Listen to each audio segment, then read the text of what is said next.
Okay, so we ended before the dinner break, and I hope everyone enjoyed their dinner, at the concept that if there is no victim, if no actual wrongdoing has taken place resulting in harm to someone else, there is no crime.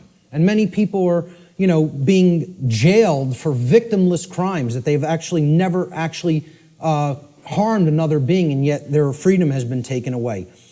Another aspect about this concept of the difference between right and wrong behavior is we have to understand that there is no such thing as the ability to delegate a wrong to someone else. No one can say to someone, you may harm him, unchallenged or unaccosted, okay? That you're allowed to do that morally, okay? No more than anybody can say a group of people may commit a wrongdoing and they have the moral right to commit it, to commit that wrongdoing. There's no such thing as that, okay? So this is what many people who believe in things like government believe in, that we can delegate to a group of people who are calling themselves a government something that is not a right and all come together and agree upon, they now possess this right. Rights can't be granted by human beings to other human beings. Everybody is born with the same rights because rights don't come from human beings. Rights, like the laws of nature, come from the creator of the universe. They don't come from human beings. Human beings don't make up what right and wrong are. Right and wrong are inherent to creation and are up to us to discover and recognize what they are and then live in accordance with those principles. So if a specific action is not a right for any individual, that action cannot be, quote, delegated, granted, or licensed to any other individual or group and magically called a right. It does not become a right. If it's wrong, it remains a wrong, no matter how many people believe they can do it or delegate it or otherwise. Similarly, a right can't be turned into a wrong. If it's a right and you're not harming somebody by doing it, somebody can't magically say, well, that's a wrong and you're not allowed to do that. And yet we have things that go right hand in hand with that, and it's called government. An action that is a wrong would forever remain a wrong under natural law. So how do we know what rights are? Part of knowing rights is understand that natural law, the difference between right and wrong, always holds true regardless of a population's belief system. Like natural law being in effect, the difference between right and wrong are not dependent on anybody's belief. They are eternal truths that need to be understood. So this means it does not matter how many people agree that a wrong can be turned into a right or that a right can be turned into a wrong. Such things can never be done in reality. We can believe we can do that and act like that, but in reality, it cannot actually be done. A right forever remains a right, a wrong forever remains a wrong. People can only believe that they can claim such reversals and that this will magically make it so. Unfortunately, most human beings erroneously believe that it is morally possible for them to create and delegate rights, quote unquote, which do not exist, or to take away actual rights from people which do exist. They believe we can do that. So when in doubt as to whether an action is or is not in harmony with natural law, the visualization exercise that I always ask people to do is to imagine a scenario of a planet, a world, where there is only two people, where only two people exist on an entire planet, okay? If the behavior in that circumstance, in that visualized instance, is either a right or a wrong in that instance, it remains a right or a wrong in any size population, regardless of how many people may believe otherwise. Okay? So if a right is a right for one person to do toward another, okay, or if it's a wrong, the action is a wrong for one person to take toward another, population is irrelevant. People will say, well, yeah, if there was a couple of people, that would be okay. But if in a world of 7 billion people, we can't let people do that. Well, this has nothing to do with what right and wrong is. As if they're changeable. Let's look at this scenario. So there's our world, and there's two people, okay? Two well-groomed businessmen. And we're going to look at it at an instance. Let's look at taxation, the concept of taxation. Is taxation of any kind a right or a wrong? Is it morally acceptable and justifiable, or is it something that is actually a wrong? So let's look at what taxation really is. And again, we're not going to euphemize. We're going to talk about it straight on.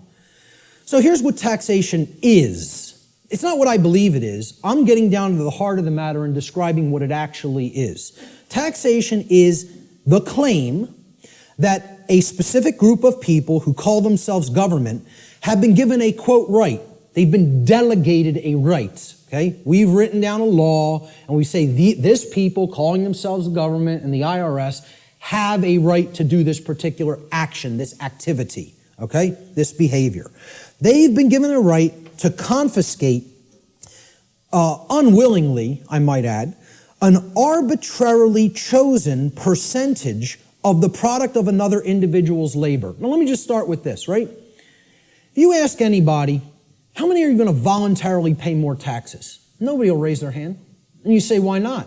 Well, because I could barely afford to pay the ones I'm paying now, and I don't want to volunteer any more money toward that endeavor. Quite frankly, I want my resources for myself to use as I see fit voluntarily. But if the government then said, well, your taxes are going up by 5%, how many people would pay them? Most people would. Because subconsciously or consciously, they recognize they're under coercion. They're actually under duress. They're being told that if they don't give this at the command of the people who are confiscating it, that some form of violence will be conducted upon them, whether through the form of fining them and saying, we're going to take more of your resources, whether by saying, we're going to throw you in a cage and make you stay there for as long as we say you need to stay there, okay? Or by actually conducting actual physical harm upon them. So, again, we're saying that this quote-unquote right is given to individuals who call themselves government, and then they have the right to confiscate this arbitrarily chosen percentage of the product of another individual's labor. Because that's what money is, okay? Or that's what, whatever we make through what we work, that's the product of our labor. We work and then we get compensated for it.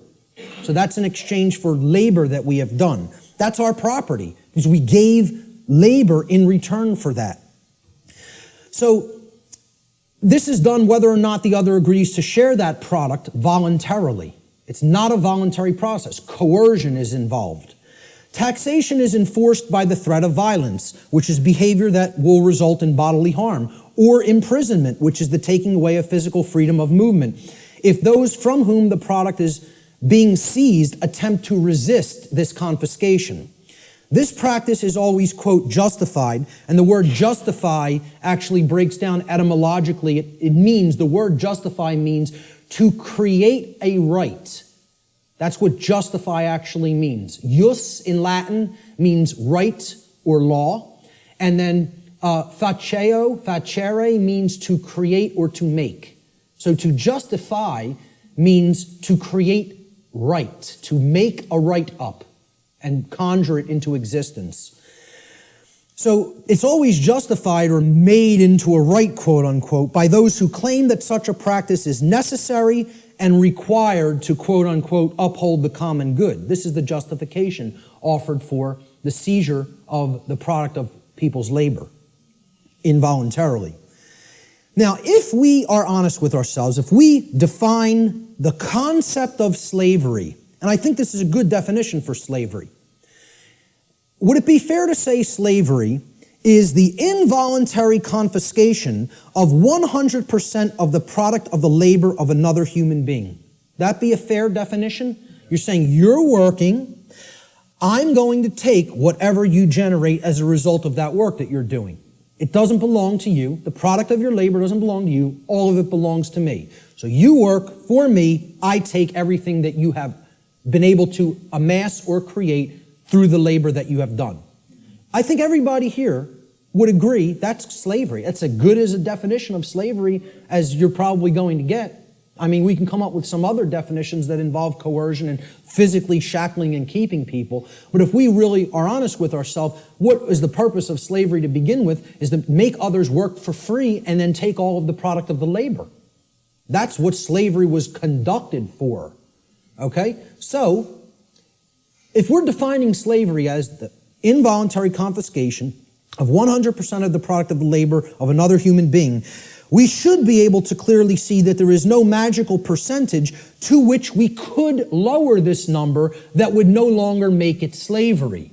So I ask people, if the person who's saying I'm going to confiscate 100% of your labor and keep it for myself would say, well, I'm going to take 75%. I'll take 3/4. You can keep 1/4 of what you've created. Would that no longer constitute slavery? And I don't care what you say I'm going to use the 75% for. Okay? If you're telling somebody you have no choice, 75% of your labor belongs to me, would that no longer be slavery just because they allow them to keep 25? Okay, let's lower it to 50. Is it still slavery? Okay. Well, what percentage could it possibly be lowered to for it not to be slavery anymore? Only 0. There is no percentage that it could be lowered to for it not to constitute slavery. And again, if we're being honest with ourselves, many people want to justify this in many ways by saying, oh, it's used for services. Services which someone doesn't have a right to refuse. You know, I tell people, hey, if I said to you, I'm a computer technician. You own a computer? Okay, I'm now your computer technician. You're not allowed to refuse my services. Just think about that for a moment. You may not refuse that I am now providing the service for your computer to keep it in good shape. Okay? First of all, what have I just taken from that gentleman? Right to choose. Free will. Right there, that's slavery. I don't even have to keep going and say, hey, if you refuse, or if you, whether you want or don't want my computer services, I'm now your technician, and I need $200 every year. I'll come over a couple of times. I don't care whether you're happy with my service or not. Okay, and if you don't pay me, I'm coming and taking the computer. Now, is that really your property? If you're living under that kind of duress, or am I just a violent criminal who's saying I'm going to steal your stuff if you don't give me what I say? I'm holding you under extortion. That's duress. That's called duress. It means I am threatening violence unto the person unless they conform to my will. And that's what we're all held under. We're held under duress. All forms of taxation are duress. It is a master class telling people you have no right to refuse the arbitrarily set confiscation of your labor that I deem is going to be necessary for what I say it's necessary for. So how could you possibly claim that your home belongs to you if you're paying something called a property tax? That somebody is saying, for the services we provide in this community, you must pay us this percentage, and if you don't pay it, your house is going to be turned over to the government. And it's, you know what that's called? There's a term for that, okay? When a society doesn't actually have true private property ownership rights, and a higher class of masters actually owns the land and owns the property and only allows the peasant class to live upon the property for as long as they pay tribute to the master class, who can tell me what system of government that is? That's called feudalism. And that's the United States government and just about every government on the earth. You live in feudalism. There's no such thing as democracy. There's certainly not a constitutional republic, that's for sure. Okay? The de facto state of government, which means indeed, in action, is feudalism. And feudalism is just another euphemism. It's a euphemism for slavery. Okay? Because slaves aren't allowed to own property. Slaves aren't allowed to keep the product of their labor. You know? That's all it really is. If we're being honest with ourselves. Once again, there's my catchphrase for this section. Okay? We want to euphemize it, justify it, call it something else. Right? I said this to that New Age woman at the UFO conference. And she said, again, I prefer not to see it that way. Well, you're not being honest with yourself. You're lying. It's called lying to yourself. That's what cognitive dissonance is. It's called lying to yourself. Okay? So, If we're being honest with ourselves, taxation's merely a euphemism for theft, violence, and slavery, the practices upon which it is actually based. And since no individual anywhere on earth has the right to claim ownership of the product of another's labor, such behavior can never be, quote, delegated to a group of people and called a right. Therefore, it follows logically that all forms of taxation, I don't care what they are, excise tax, property tax, gift tax, inheritance tax, income tax, I don't care what form it is, taxes on corporations even, okay? All forms of taxation are always wrong according to natural law because they are all based in the destruction of free will, they are based on coercion, and they are ultimately based upon violence, all of which are wrongdoings, all of which are forms of theft, and all of which not one individual has the right to perform upon another. And this is what people want to justify and believe can be magically turned into a right, just because they want to euphemize it and call it taxation. Let's look at another example. Prohibition, one of my pet peeves, okay? I'm big into health, into eating right, okay? I'm huge into juicing. It's one of my favorite things to do. Purification of the body is part of purification of the mind, all right? But I'm going to tell you, I'm 100% for anybody being allowed to put anything into their body because they own their body. If I want to break up this remote control in little pieces and eat it with a sprinkling of pepper, then that's my right to do so, regardless of what the chips may do to my intestinal tract, okay? There's a reason I have the right to eat this remote if I want to. You want to know why? My body is my property. It belongs to me. Now, we did this in the natural law seminar. We asked people, do you own your own body? Almost every single student in the seminar, now, of course, they immediately answered, yes, I own my own body. The students grasped this, okay? The people they were asking the questions to, okay, because the students were doing the tabulation of, accumulating the answers from people that they asked the questions to. And one of the questions I asked them to ask people is, do you own your own body? Almost every student in my first natural law seminar, when they asked people if they own their own body, they came back to the next class and almost every student said, almost everybody they asked that question to paused for a long time and thought about it. Had to sit and think about this question. Could not immediately spit out, absolutely, my body is my property. And because I think people want to overthink things and say, well, am I going to own my body forever? I'm going to die one day. Does that mean I don't own it now? What's the over-intellectualization and mystification of this concept? I tell people, I recognize fully I'm going to die one day and this flesh is going to crumble and pass into the earth, okay? Does that mean I don't own my body right now? I'm using my body right now. That's why I own it, specifically. Specifically because my consciousness inhabits this body and I'm using it as the vehicle for the expression of my consciousness is the very reason I own my body, okay? And people can't spit that out. It's like unfathomable to me. The ridiculousness of some of this, that the human mind could be worked into the situation that it has been, is almost incomprehensible. So let's go forward with prohibition, okay? It's the claim that a group of people who call themselves government have been given the right to prevent others from putting any given substance into their own bodies, and if others refuse to comply with those terms, that they will be fined or imprisoned. And it should be self-evident that if an individual's body is actually their own property, and it is, then that individual always maintains the natural right to decide what will or will not be put into their property, which is their body. Why can you put what you want into your car or your home? Because you own it. It's your property, okay? Technically, it should be. I mean, technically it isn't really, but my whole point is nobody else can tell, no other individual can tell you what you can and can't put into your home, okay? Could I tell you, hey, I don't want you putting that jacket in your car. You're not allowed to put it in there. Well, who am I to tell you you're not allowed to put that in there? It's your property, okay? So why would we accept that not accept that, but we would accept I can't put something in my own body that I deem that I want in it. Okay? Because people can't separate the act of imbibing the substance or putting the substance into the body, okay, from the action that people may subsequently take. And they're two different things.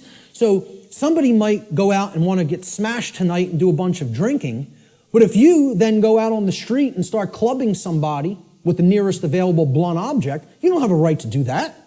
You had a right to go drinking, okay, any more than you would have a right to go snort some cocaine or bang some heroin into your arm, okay? I don't think those two things are particularly good ideas, but I support your right to do it.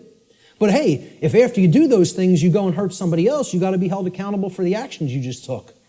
That's what personal responsibility is all about. And these two things need to be delineated from each other. We have to clearly be able to separate the act of the right to put something into my body and me still being personally responsible for what I do with my body. Okay? So, understanding that this is a claim made to tell people that I'm going to make the decision about what you put into your body, we can easily see this claim of this right to command what will or will not be put into the body of another person. What it actually amounts to is a claim of ownership upon the body of another person. If I'm telling you you can't drink orange juice, I'm making a claim, your body belongs to me because I'm going to decide what goes into it or what does not go into it. Okay? So if I say carrots are off limits for your consumption, sir, and they may not be ingested, I've just made a claim that I own your body. Well, what's the claim on the ownership of another person's body called? Slavery. If we're not euphemizing it, and if we're being honest with ourselves. Okay? Prohibition is merely, the claim of ownership upon another person's body is called slavery. Therefore, prohibition is merely a euphemism for slavery that is backed by violence, regardless of the justifications made by those who claim such practices are, quote, necessary for the common good. That's always the justification. Since no individual anywhere on earth has the right to claim the ownership of another person's body, such behavior can never be delegated to a group and magically termed a right. Therefore, all forms of prohibition are always wrong according to natural law.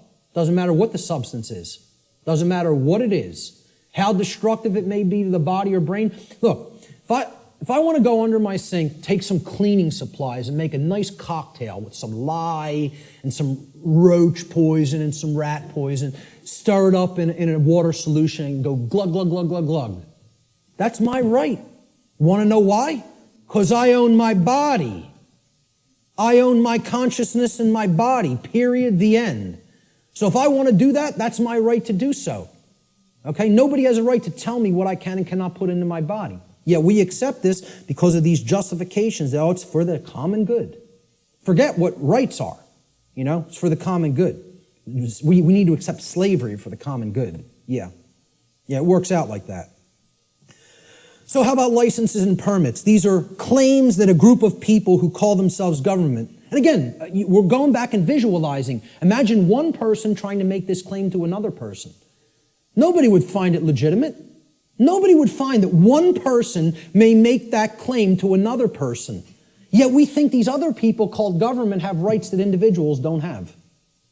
That's what we think. That's called mind control. Mind control is getting people to accept some people have rights that other people don't have. That's what it is. You know? So go back to that visualization exercise. Can one person make that claim over another and have it be legitimate? Of course not. So if nobody has that right, how could that right be delegated to somebody else? It can't. Licenses and permits, they're claims that a group of people who call themselves government have been given the right, quote unquote, the right to prevent others from exercising specific behaviors, even if such behaviors cause no harm to others or their property. Unless those others petition, meaning beg, or pay the government for permission. That's what a permit is. It means permission to be allowed to exercise those behaviors. This amounts to the claim that rights are actually merely privileges that may be granted or revoked by government at any time. Okay? Based upon The people in governments preference their discretion, all right? Remembering that the definition of a right is any action which does not cause harm to another living being or their property, there is no such thing as the right, quote unquote, to stop another person from exercising a right. If something is a right, meaning it doesn't cause harm, there is no such thing as someone's right to stop you from performing that action. Okay? That would be called coercion, which is a wrong. Okay? So the actual ingestion of, let's say, marijuana, for example, harms no one else.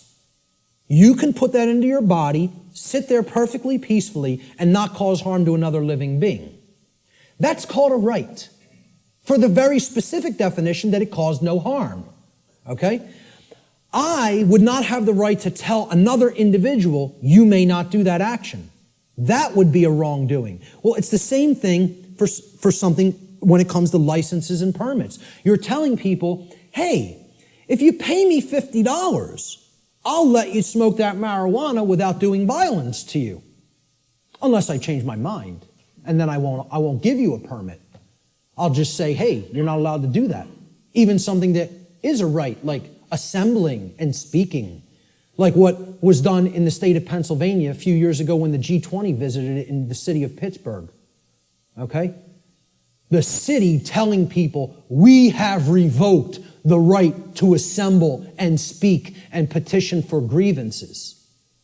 You don't have the right to come and speak. No protests will be tolerated or we'll hit you with sound and water cannons. You know?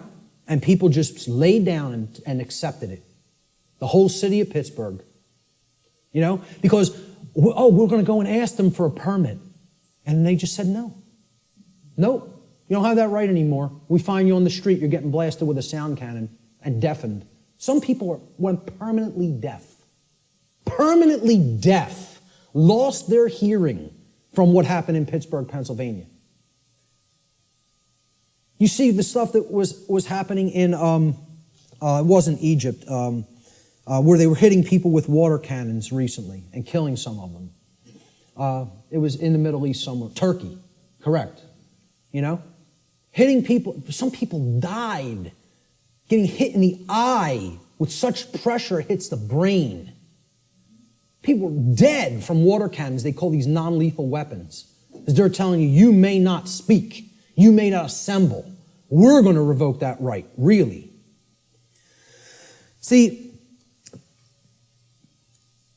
there is no right to stop someone from exercising a pre-existing right. That's you making the claim, I own your rights. That's what that's really doing. That's saying, I'm God, I get to grant what a right is or revoke what a right is at any given time. It's basically what it is. It amounts to someone claiming to be God. The claim over the rights of another person is called slavery. Even more so, it is the claim to be God, the claim that the rights of another flow from you. Therefore, licensing and permits are merely other euphemisms for slavery, regardless of the justifications made by those who claim such practices are, quote, necessary for the common good. Since no individual anywhere on earth, no single individual, has the right to claim the ownership of another person's rights, such behavior can never be delegated to a group and magically called a right. Therefore, all forms of licensing and permits, according to natural law, are always wrongdoings because they are always based in coercion and the theft of someone else's rights. So again, that's the visualization exercise. There's 3 quick examples. You have to envision there's only 2 people. Would one person have a right to conduct that action against another? If the answer is no, the right cannot be, there's no such thing as calling it a right and delegating it to other people and telling them now you're allowed to perform that behavior. It's always a wrongdoing. But people, because of this idea, this mind control called government, want to believe that that right exists, that we can delegate something that is a wrongdoing. Force versus violence. We need to understand that these concepts are complete opposites of each other. They are not the same. The terms should never be used interchangeably with each other because not only are they not even remotely similar, they're direct, diametrically opposed opposites. Let's look at the difference. They're often spoken about as if they're the same, and they're used interchangeably, when in fact they are actually diametrically opposed to each other. Force, the definition of force, is the capacity to do work or cause physical change in the physical world. Okay? For any change to be created in the physical world in any capacity, force must be used and applied. There's nothing you can do that doesn't require force if you're going to make a change happen in the physical. Okay? So, to set up this equipment, force was required. We had to lift it, we had to set it up, we had to plug in the cables. Force is required to do all those things. It's the capacity to perform physical activity, physical work. Okay? Action, force is actually action which is in harmony with morality and natural law, because the taking of it, the usage of it, doesn't violate rights of other people. So as soon as you're stepping over the line into coercive usage of force, that becomes violence. The initiation of force for coercive reasons, for coercive applications, becomes violence. That's what makes it violence. Force itself is not violence.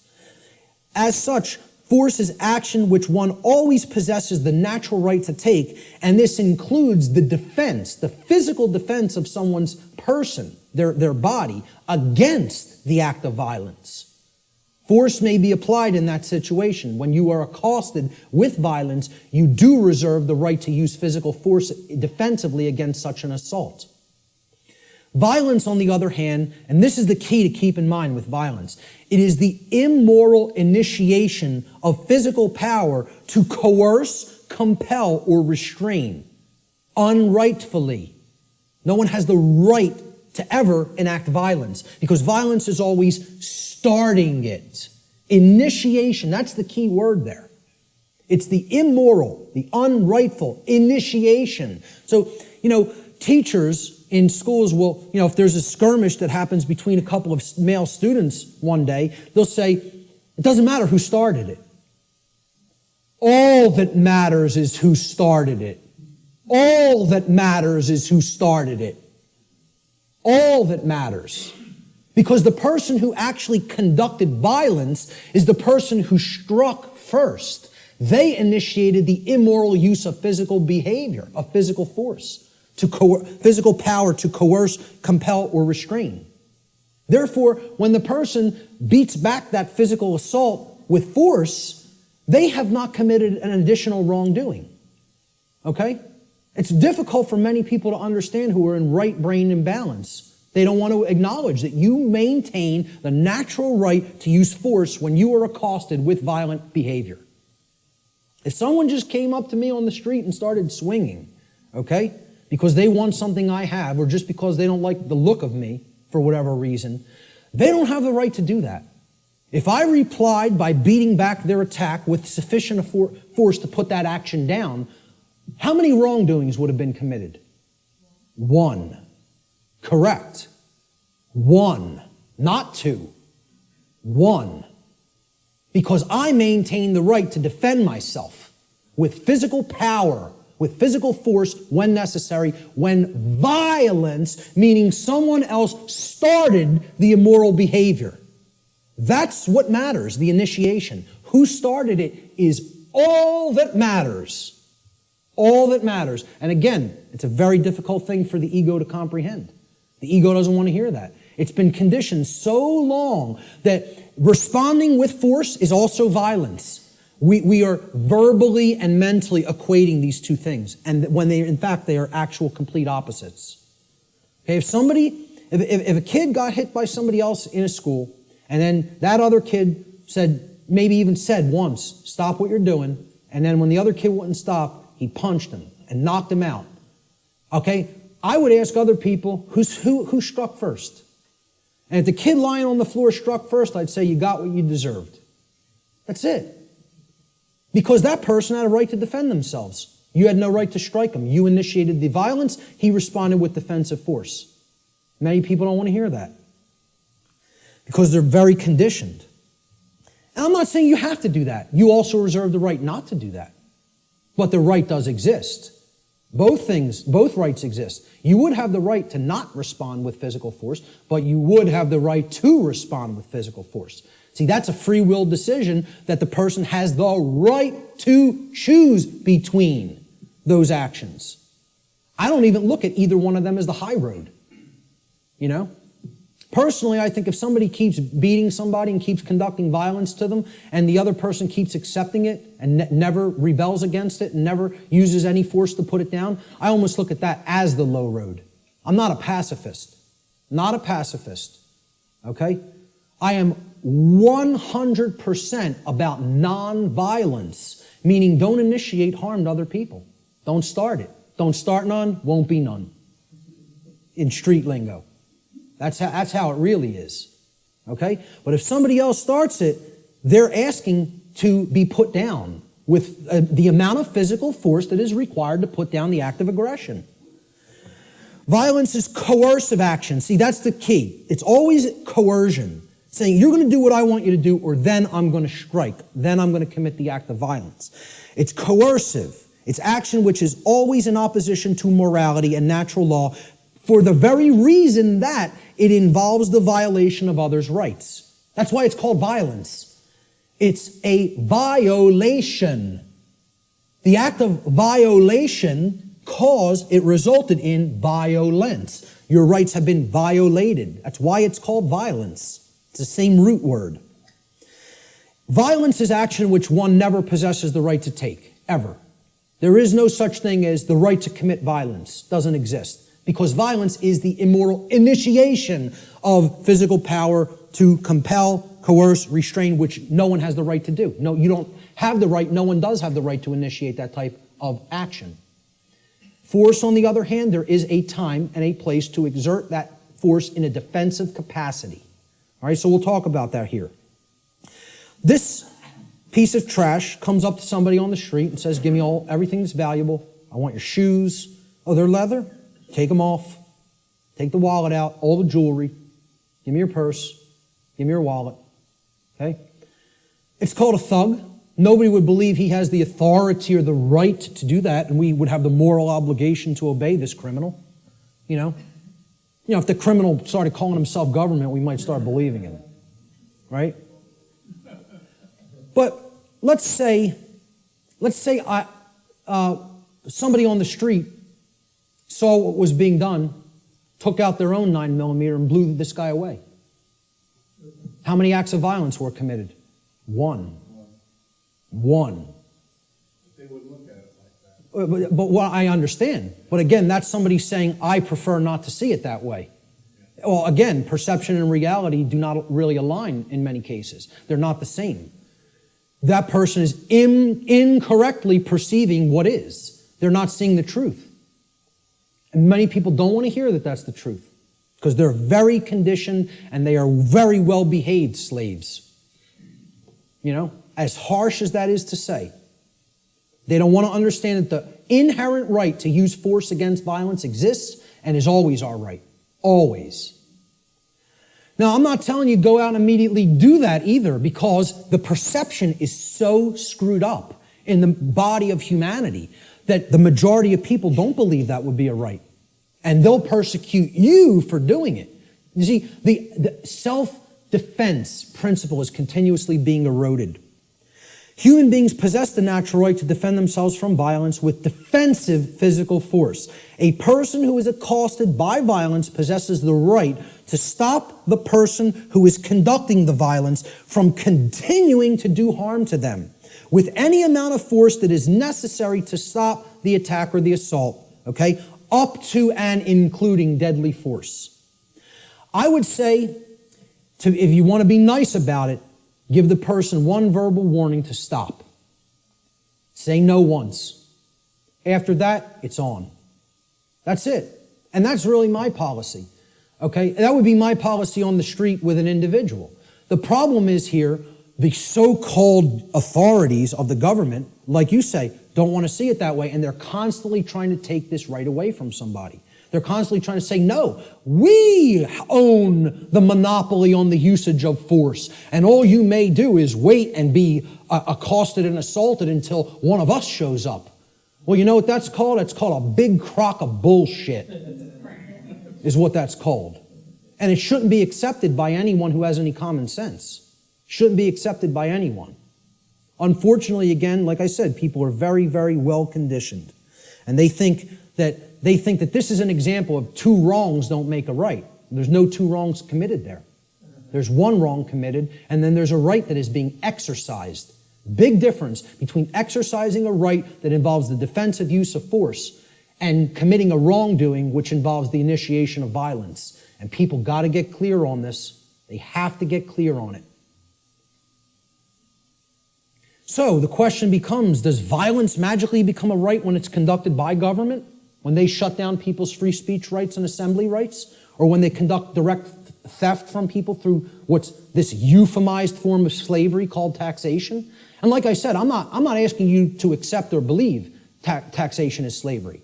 I'm telling you, if you don't understand that, you're wrong. I don't care what you think. I'm telling you it is that way in truth and in reality.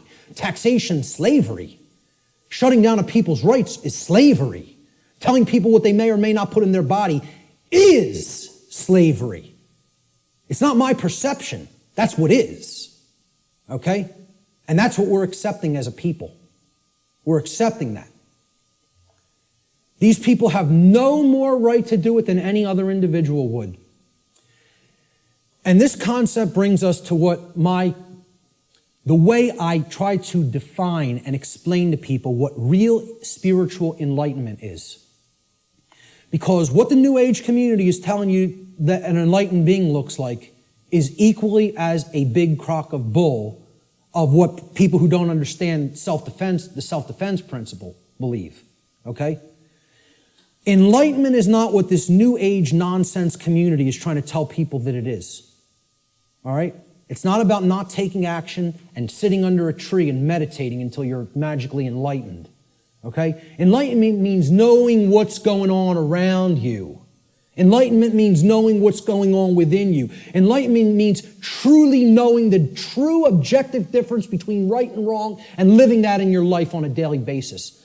Enlightenment means not aggressing upon your fellow human beings, but not agreeing voluntarily to be aggressed upon by them either.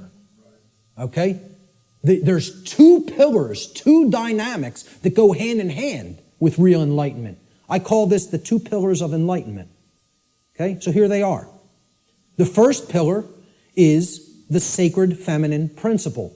This has been called the non-aggression principle. All right? It is the simple law of don't engage in violence. Or, quite simply put, don't steal. Don't steal. We talked about that. That's what all spiritual law can be boiled down to.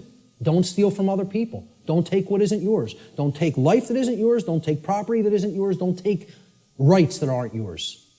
They're the property of others. Respect their ownership. Okay? Most people can grasp this pretty readily. Okay? And even in the New Age movement, they grasp this. In other words, don't immorally initiate non-rightful use of physical power to coerce, constrain, or compel the rightful physical behavior or free will choice of another sentient being.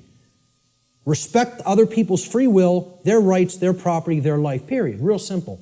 It's the golden rule. Don't do things to other people that you don't want done to you. I always state it in the apophatic, in the negative. It's much more powerful that way. But there is a second principle, a second pillar or tenet of enlightenment, if you will. This is the sacred masculine principle. This is what religions of the world, whether they be government, organized religion of different regions of the world and cultures, the New Age movement, all right, this is what they are seeking to suppress. Because religions are right brain modalities. They're right brain methods of mind control. Just like government, who thinks it's a monopoly on the physical use of force, that's a left brain imbalanced mindset. All right? The second pillar of enlightenment is the sacred masculine principle, which is also known as the self-defense principle. Your body's your property, you have a right to defend it when it comes under attack by violence.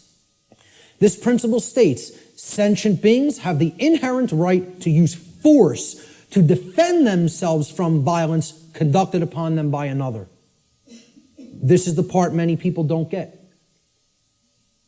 That's why we're not rebelling against our slave keepers, our slave masters who are masters of other people in their own sick, distorted, psychopathic minds and are nothing but thugs and criminals that people magically believe have the moral authority to continue to do what they're doing just because they euphemize slavery and call it government now. That's the sacred masculine principle. There is no such thing as an enlightened being that doesn't fully grasp both of these principles anywhere. Never has been. There's no such thing as half measures. You got to get them fully, both, or you're not there. And that's the problem. We're not all the way there. If people were already there, they wouldn't be tolerating what we're putting up with. More aggression against people's rights is being conducted in this country than when the founders of this nation actually separated from England. And they would have been horrified. I tell people, look, not to get nasty, but I tell people, if the founders of this country could magically come back to life somehow and see what's going on in this country, they'd take a piss on people. That's what they would do. That's how much disrespect they would have for what we're putting up with. Again, just to say it the way it really is. That's what they would want to do to us. Because they would tell us, we warn you about all this. We warn you about it all. And you know what you did? You ignored it. Ignored it. So what did all those people who died in that revolution die for?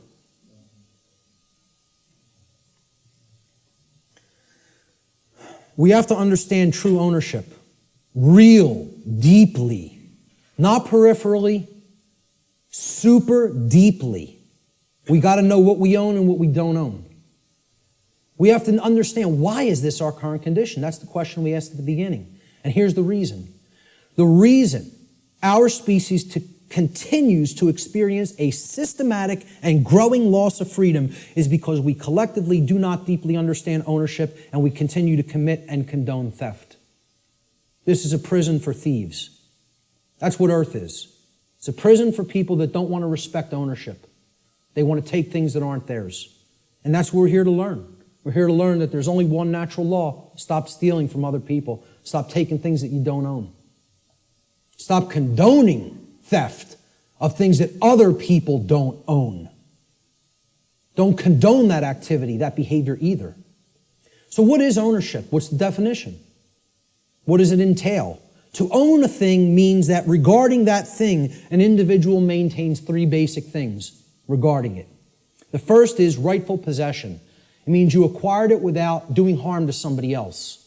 So you rightfully own it, lawfully own it. Okay? You're in possession of it. You have it in your possession. It is yours. The second thing is you control its usage. Okay? So your house, you control its usage. Your car, you control its usage. Your clothes, you control their usage. My computer is mine. I control its usage. I'm using it. Okay? Control of the usage of something means that you own it. And most of all, maintaining personal responsibility for that possession is the third aspect of ownership. So to own something means I'm in lawful, rightful possession of it. I control the usage of that thing, and I maintain personal responsibility for it. All right? And this is what we have to understand. Natural law can be essentially reduced to one single spiritual law. I gave you the working definition, the soundbite definition before. Here's the super simplified two-word concrescence of all of this information. Natural law gets boiled down to two words. Don't steal. That's it. You want the key out of the prison? You got to understand property. You got to understand all rights are property rights. Stop taking the property of other beings. Stop condoning the taking of the property of other beings. The end.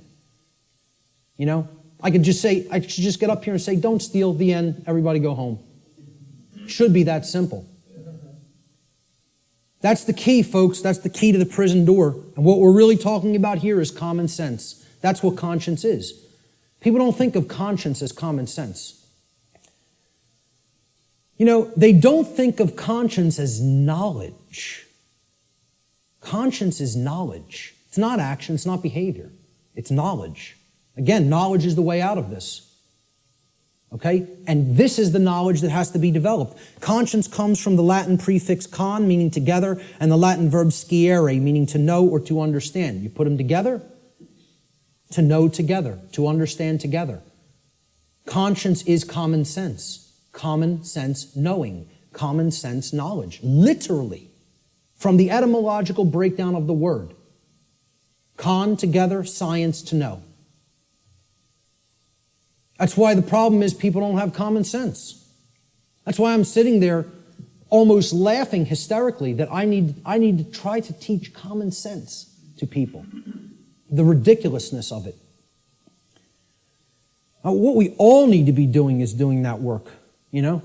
I know you guys get a lot of this. We need to start reaching out to other people. I'm going to talk about that in a moment. Conscience, the definition of it, is the definitive knowledge of the objective difference between right and wrong according to natural law. Objective. Definitive.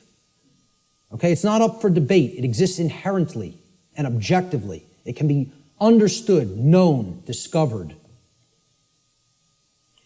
This is different from action. Conscience is the knowledge, then we act upon it.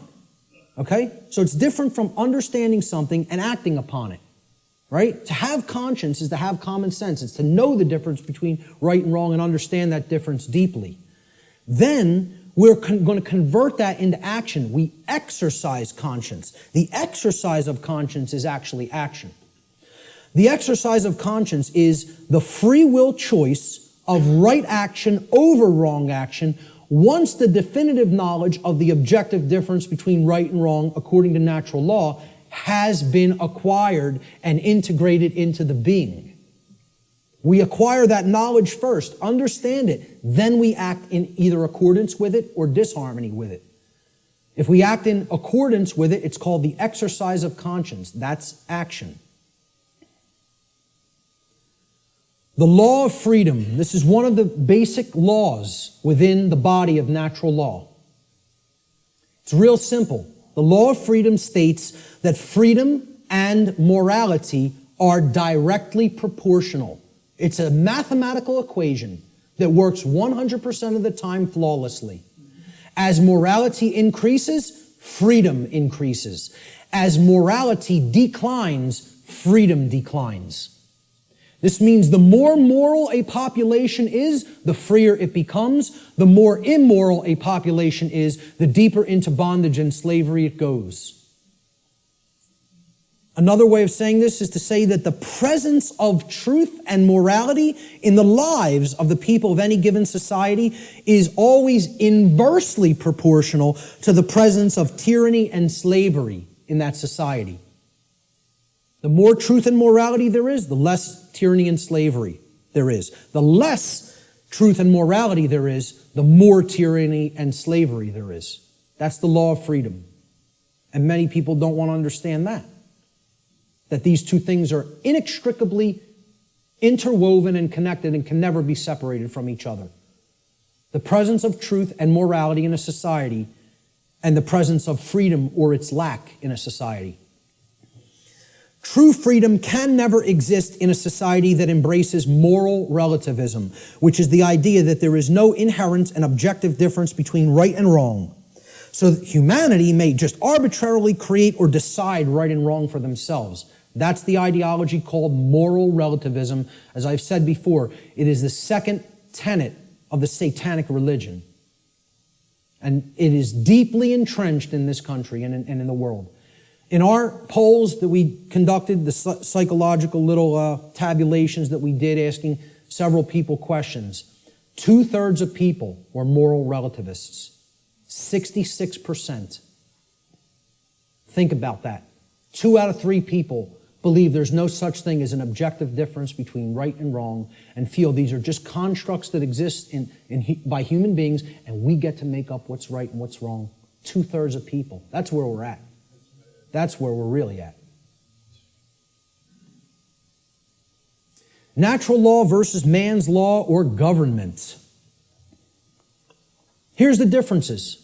Natural law is based upon the principles, it's based upon principles and truth, meaning things that are inherent to creation and are not made by humankind. Natural law can only either be harmonized with due to knowledge and understanding or rejected due to ignorance. So it's not something that is based on compliance because of we fear the punishment that would result of not understanding it. Okay, if you don't understand it and live according to it, the result is inescapable. Because men and women are not actually creating the result. Okay? The universe is bringing that result to us, intelligently and dynamically. All right? In other words, once again, this is about consequences. You behave a certain way, there's certain consequences. You change the behavior, you'll change the consequential results. Natural law is universal, which means that it exists and applies anywhere in the universe regardless of physical location. There is no place you can go in the physical universe to escape natural law. Let me know if you find a way out of this universe and into another where natural law no longer applies, and we'll take a look at it together. But until you figure out the way out of this universe and into a place that's not governed by law, you're bound by natural law. Okay? Natural law is eternal. It will exist for as long as the universe exists, and it is immutable. Exists and applies for as long as the universe exists and cannot be changed by anything humanity is capable of doing or any other species in the universe is capable of doing for that matter. Man's law, on the other hand, let's look at how this contrasts with natural law. It's not based on principles and truth, it's based on dogmatic beliefs that are programs that are running in the human mind. These are constructs of the mind that operate like programs. Man's law is complied with due to the fear of the punishment that will be conducted upon people who attempt to not comply with it. It's most of the only reason people ever comply with the law of man. And that's a very low state of consciousness, fear. That really is only going to get you all the negative things that we say we don't want if we're in that vibration. Man's law differs with location based upon the whim of legislators, like prohibition. Well, I'm allowed to smoke marijuana in one state, and then I could be jailed for it in another. My freedom could be taken if I cross this imaginary line. Okay, I'm a gun owner, okay? If I take certain weapons that I own across an imaginary line, I could be jailed for years. But over this side of the imaginary line, it's okay. And you're just exercising a right. Over here, it's morally wrong. We'll cage you for it. Over here, yeah, you're allowed to do that. You can have that high-capacity magazine. But over here, you're going into a cage for it, just by crossing an imaginary barrier called a state border. And people think that makes sense. They think the moral relativism of man's law makes sense. They actually believe something can be moral in one place and immoral in another place. You know? That's cognitive dissonance. That's holding two contradictory notions in the mind simultaneously and accepting them both when they're clear contradictions with each other. It's called lying to yourself. Let's be honest about what it really is. It's called lying to yourself. Man's law changes with time based upon the whim of legislators, which is also moral relativism. Prohibition in the 1920s. Oh, it was legal to possess and consume alcohol. Then for years it became illegal to do so. Then it switched back to becoming magically moral again. We won't cage you for doing it.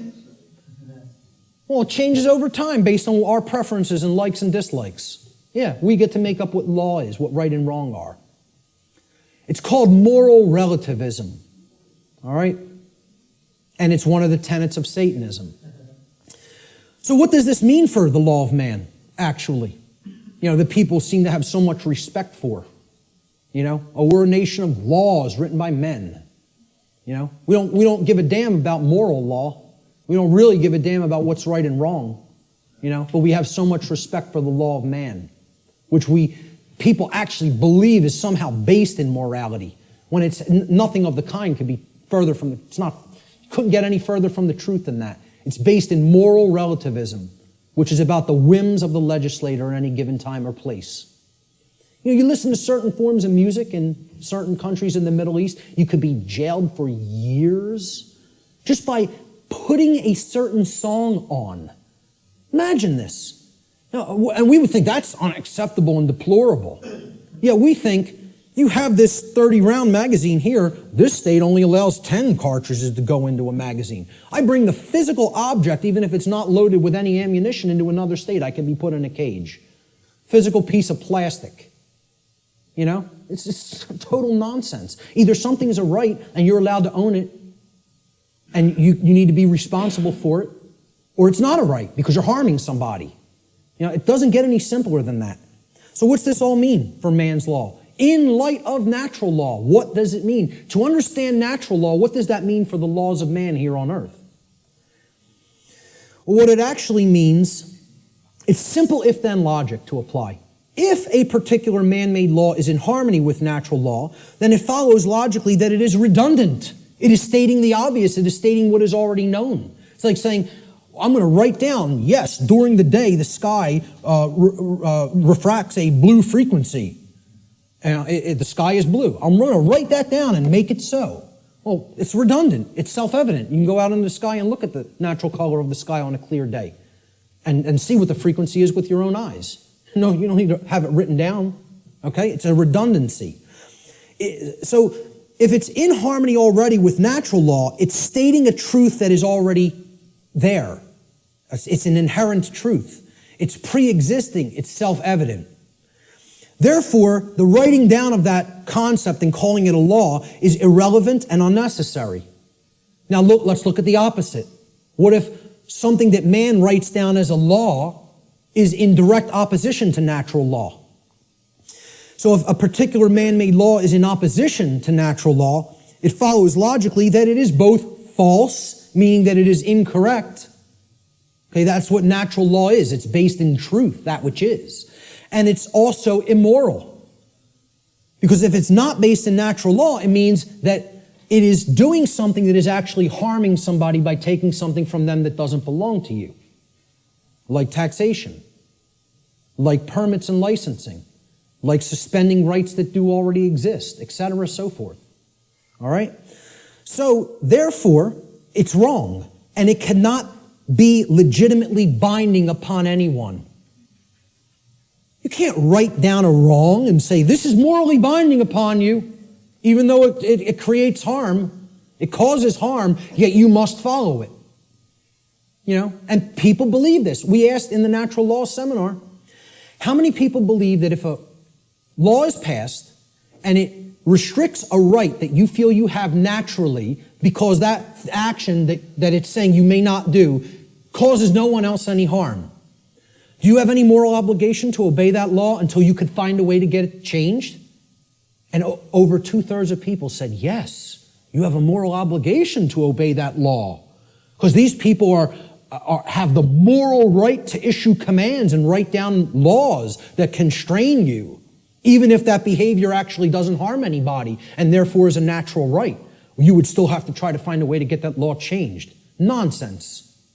Nonsense. No one can be legitimately bound to a dictate of man that prevents somebody from exercising a natural right. It's called mind control, is what it's called. So in light of the differences between man's law and natural law, in light of natural law, man's law is both irrelevant and unnecessary, as it is either redundant because it is in harmony with natural law, or it is completely immoral because it is in direct opposition to natural law. This is a system of slavery that is not needed. There is equality under natural law, perfect equality. Everyone has the exact same rights. No one has any more or less rights than anyone else. Also, since rights are not created by humanity, and since they are the birthright of humanity, gifted to us by the creator of the universe, no human being or group of human beings is actually capable, in reality, of granting rights to anyone else, nor is any human being capable of revoking rights from anyone else. Everybody has the same rights. No one can make up a new right. No one can grant a right to somebody that is actually a wrong. Does not exist, never has existed, never will exist. This is an illusory belief system. All right? I'm not telling you people don't believe that can be done. I'm telling you in reality, in truth, it can never be done.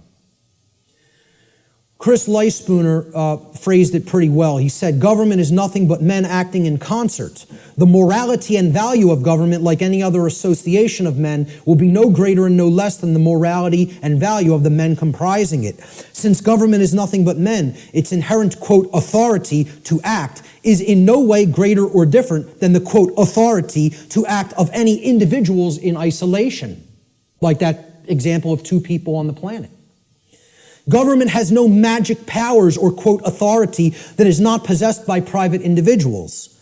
Let he who asserts that government may do that which the individual may not do assume the onus of proof. That means the burden of proof, and demonstrate his contention. And you know what? There's nobody on this planet that can do that. Because when it comes down to it, if you're telling somebody else they may either commit a wrong against somebody else or prevent someone else from exercising a right, that's a lie. And that does not exist. Not in reality. It exists in a diseased mind is where it exists. Only in a sick mind is where that belief exists. You have to be imbalanced in the mind, in the psyche, to believe that that's true. It's a mental illness. I mean, that's what it really is. The word government, you break it down. People say this word every day almost, and yet they've never looked at the etymological roots of the word. It comes from the Latin verb gubernare. Once again, no V in classical Latin. No V, okay? So again, V's were rendered as either B's or P's in classical Latin language. So you could write this in what would be more modern Latin as guvernare with a V. But in classical Latin or ancient Latin, there is no V, so it would have been rendered with a B, gubernare. Now, what's the election of a governor called? It's called a gubernatorial election. Gubernatorial. Gubernare is in there, okay? Gubernare means to control. The verb gubernare in Latin means to control. The Latin noun mens, which is where the second part of the word ment is derived from, means mind. Okay? So you put these together, and the word government actually literally, from its etymological roots, means to control the mind, or in other words, mind control. Now, I'm going to put something else up here for a moment. The etymological origin of the English suffix ment, M-E-N-T, is often debated in this etymological breakdown, all right? And I've gotten stuff about this constantly, and I've told people I'm not interested in hearing about it anymore. I know where this comes from. I know why the creators of the English language made it so, made it like this, okay? It is overwhelmingly clear by people who have studied linguistics and the origins of words, okay, in English from ancient languages, that the creators of the English language deliberately chose the Latin noun mens, meaning mind, to represent or mean in English the state of or the condition of. And this was done in direct keeping with the first principle of natural law, as we've already discussed, the principle of mentalism, which demonstrates that in order for any particular thing, event, or circumstance, any state or condition to exist in manifested reality, as it currently does, which is known as the plane of effects, it must have first existed in the plane of causality or the mental realm, the mind. Okay? We've already looked at that principle of natural law. So, anything that ends in ment, the original etymological derivation means that it was made that way first by a state of mind which led to its creation in physical reality. Okay? Any word you can think of that ends in M-E-N-T, meaning the state of or the condition of, means it happened in mind first, and therefore it led to the state of or the condition of in physical reality. Okay? So, when I say that government means mind control, It literally does, and that is an accurate etymological breakdown. Okay? The word mens was deliberately chosen for specific reasons. And I just explained the reason of that meaning, the state of or the condition of. And many people want to hotly contest that. I'm telling you outright, they're wrong. They don't understand why that was chosen. Mens, meaning mind, was chosen deliberately to mean the state of or the condition of. Government is based on this illusory and false concept called authority. People think certain people are authorities, that they actually have rights that other people don't have. The right to command, compel, coerce, and tell people, this is right, this is what you're going to do, and if you disagree, I have the power to actually compel, coerce, or constrain you against your will. If you're not harming anybody, even in the taking of that action. Authority is based upon an equal illusion that is called jurisdiction. Now, if we break down this word, it comes from the Latin noun. Jurisdiction comes from Latin, jus juris. Jus juris in Latin means law. Juris is the possessive case. And the Latin verb dictere. So, jus dictere, juris dictere, jurisdiction. Okay? Dictere means to say or to speak. Thus, jurisdiction literally means to say what the law is. Or in other words, we get to make up what the law is. The law is not something that exists in nature and is based upon right and wrong and truth and morality. No, we get to make it up. We're God. We get to say what's right and what's wrong. And therefore, since we make the law, we're the owners of these people. They're in our jurisdiction. You know, we own them. And we get to make up what they're allowed to do and what they're not allowed to do. Authority ultimately is an illusion, again, of a diseased mind, a diseased psyche, based entirely in violence and built upon the erroneous and dogmatic belief that some people are masters who have the moral right to issue commands and others are slaves who have a moral obligation to obey the commands of the masters. I don't care what you want to call it. You can euphemize it any way you want. I call it what it really is. Slavery. That's what it really is. Doesn't come down to anything else. You can call it whatever you want, euphemize it, try to make it sound as nice or as pleasant as possible. It's all one thing. It's called slavery. It's always immoral and it needs to be ended. That's it. And we have to develop the knowledge and the courage to end it. The knowledge, the care, and the courage to end it. The belief in the legitimacy of, quote, authority, this illusory nonsense notion, is the belief in the legitimacy of slavery. Anybody who believes in that authority is legitimate and government is legitimate, whether they want to admit it or not, or know it or not, or understand it or not, I don't care what they believe. They are advocating the legitimacy of slavery. That's not my belief. I don't care who calls that my belief. I'm just looking right into the camera and saying this. Because I know the people in this room know that that's not my belief. I'm telling anybody who's listening to this, that's not my belief. That's eternal truth. Eternal truth. Okay? You believe in these concepts, you are a supporter of slavery. The end. That's how it really is. Not because I said so. Because that's how it really is. Okay? And that's called mind control. For somebody to believe that slavery is legitimate, you gotta be under deep mind control. You gotta be either that or a sick, psychopathic, absolute piece of garbage. Okay? One of those things or another is true if you believe in those concepts. And again, I'm not afraid to tell it to somebody right to their face like that. I don't care.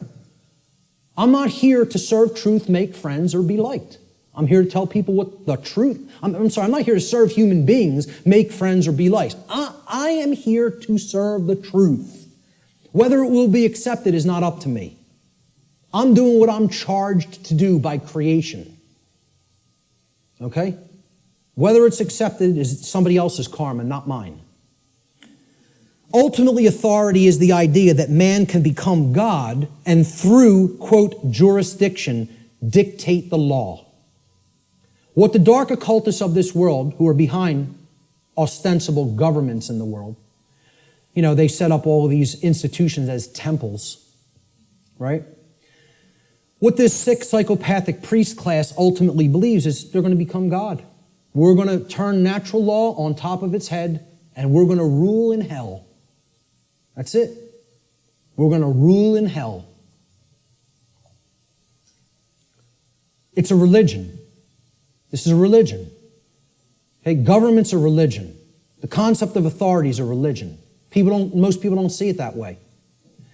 And I mean religion in the term of false religion. Okay?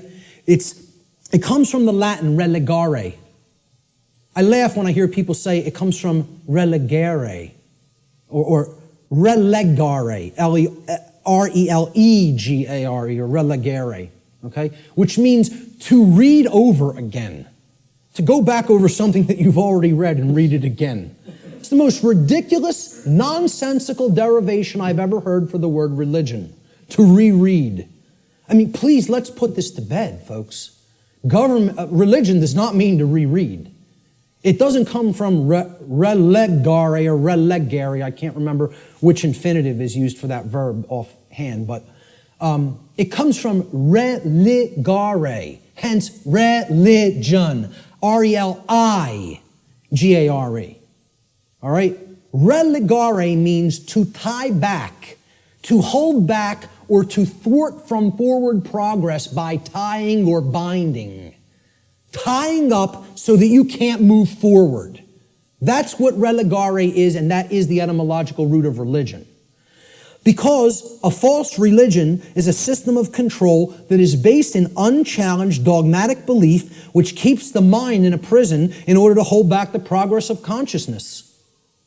And that's where the bulk of humanity is at, in a brain cage. They're in the mind cage, okay? There is a positive connotation of religion. It also means to reunite with. And what we need to reunite ourselves with is the truth and common sense and natural law and a knowledge that there's no such thing as legitimacy to slavery. That's what we need to reunite with, you know? And then we'd be living with true religion. We'd be practicing true religion instead of fake religion. We got to stop trying to make our religion truth. And we got to start making truth our religion. That's what needs to be done. So what's the one true divide that exists in humanity? People say, oh, this is separation talk. We're all one. No, we're not. There is one true divide that does exist in reality. And here's what it is. The one true divide that separates humanity into two distinct types of individuals. The criteria for this divide is whether or not an individual believes in, quote, authority, and therefore believes that there is legitimacy to slavery. The two groups of people are the people who know slavery is never legitimate and people who believe that it can be legitimate. That's what actually separates humanity. See, all the other things, divide and conquer. Race, religion, sexuality, income, religious belief systems. These are all divide and conquer techniques. There's one real difference, whether somebody believes in slavery or not. And of course, people have called this difference statists and anarchists, right? So here's a couple of memes that I picked up on Facebook.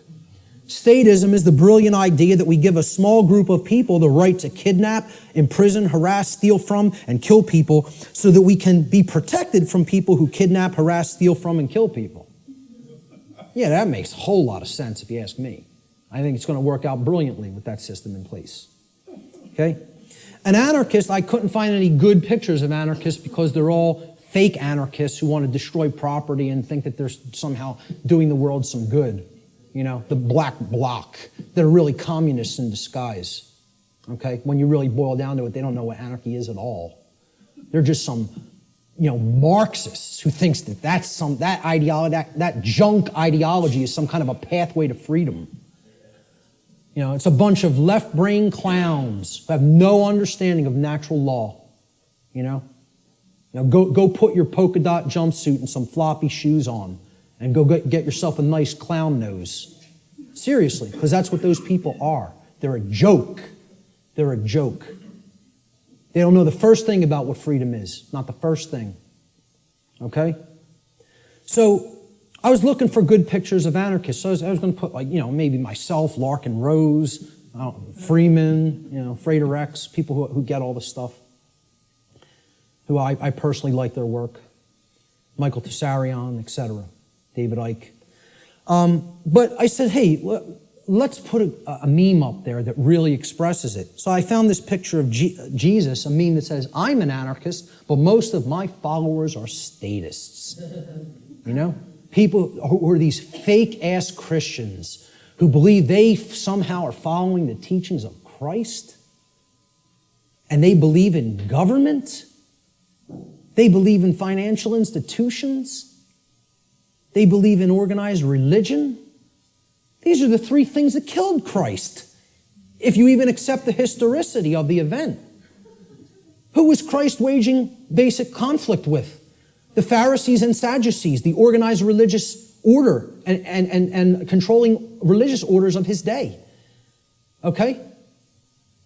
What really got him into deep trouble, he was pissing them off, but they were already on the wane. The old world order was on the way out, and the new world order was already on the way in at that time.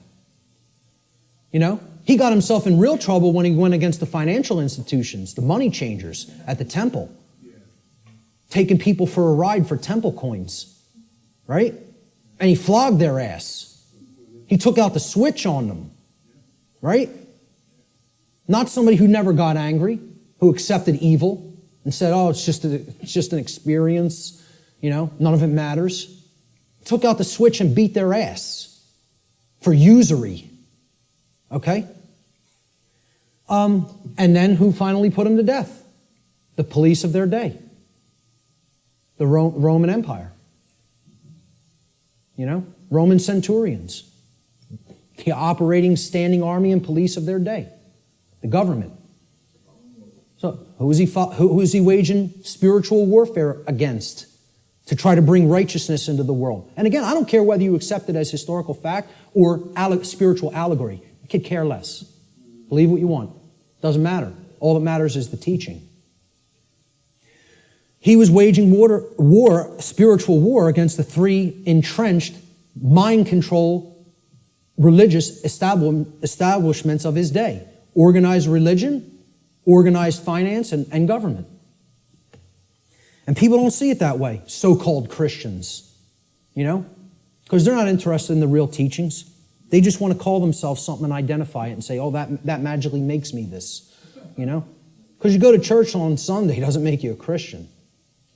No more than going to a synagogue would make you align with the true teachings of the Torah. No more than, attending a mosque would align you with the true teachings of Islam or any other religion. To take the core essence of the teachings of morality from those systems, They're all people who claim these faiths in name only when they don't understand real freedom.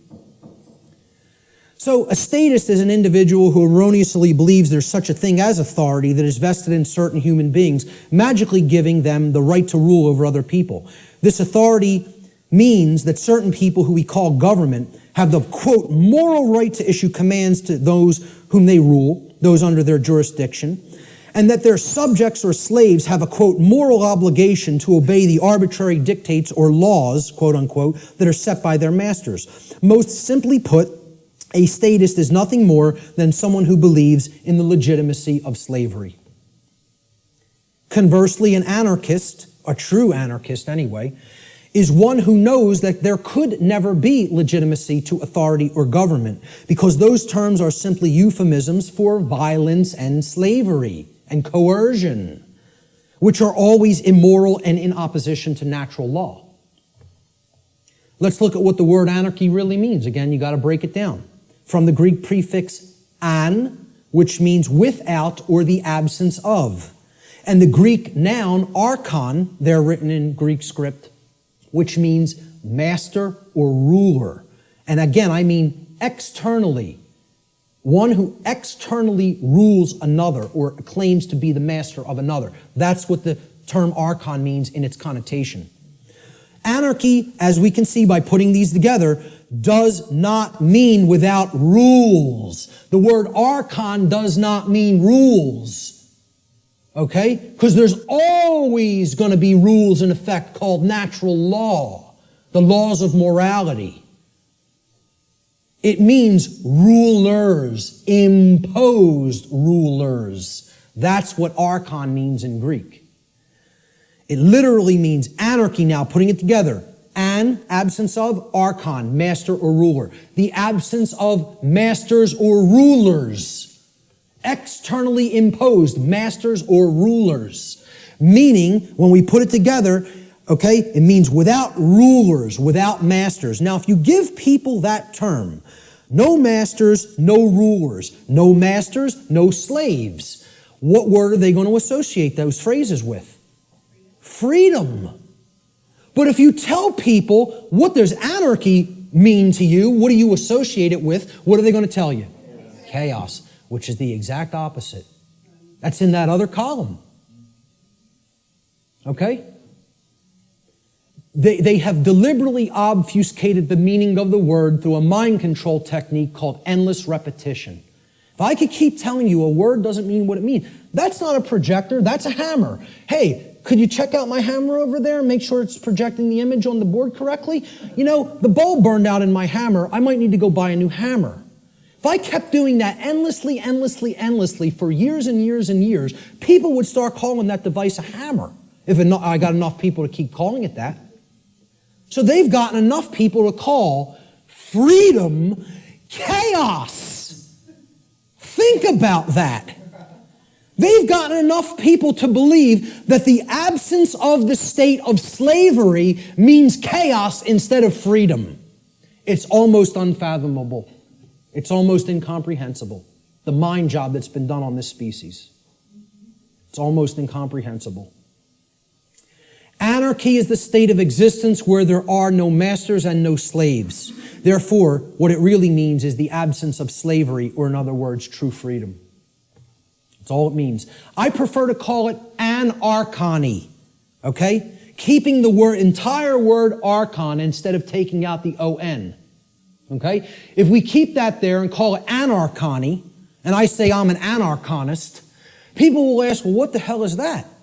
And then you could really break the word down and say the absence of archons, the absence of those who would claim to be masters over a population of slaves.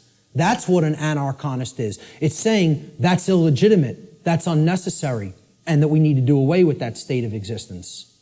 Okay? So we look at this true divide again, the statist and the anarchist. I call the statist the archonist. This is somebody who believes in the legitimacy of the archons, the rulers. Okay? And I'll be talking about in future presentation the concept of the archons more in future presentations. And the anarchist, as it's been called, I think should be called the anarchonist. Because that's somebody who knows that there's no legitimacy to the mastery over other people, or the rulership externally over others, keeping them as slaves or subjects. There's no legitimacy to that. And that's the one true divide that separates all consciousness here on the earth. The real divide and the real enlightenment comes. Do you understand there's no legitimacy to slavery, or do you continue to believe that there's legitimacy to slavery? That's the divide in consciousness that has to be bridged. The fear of chaos. This is what keeps this system going. Chaos can't be viewed as something to fear. It's got to be viewed as a teacher, a harsh teacher, but a teacher nonetheless. See, chaos teaches us through the apophatic process what not to do. Okay? That's a bad idea. Okay? You probably shouldn't do that. If your desire is not to burn your hand to the point where it's blistering and flesh is starting to peel off of it. If you don't care about whether that happens, by all means, keep it right on that stove. Okay? Right on that electric stove. But see, if you say, I don't want to be burned, There are requirements for obtaining that condition. It means you can't keep your hand on something that is extraordinarily hot, or natural law will take over and burn your flesh.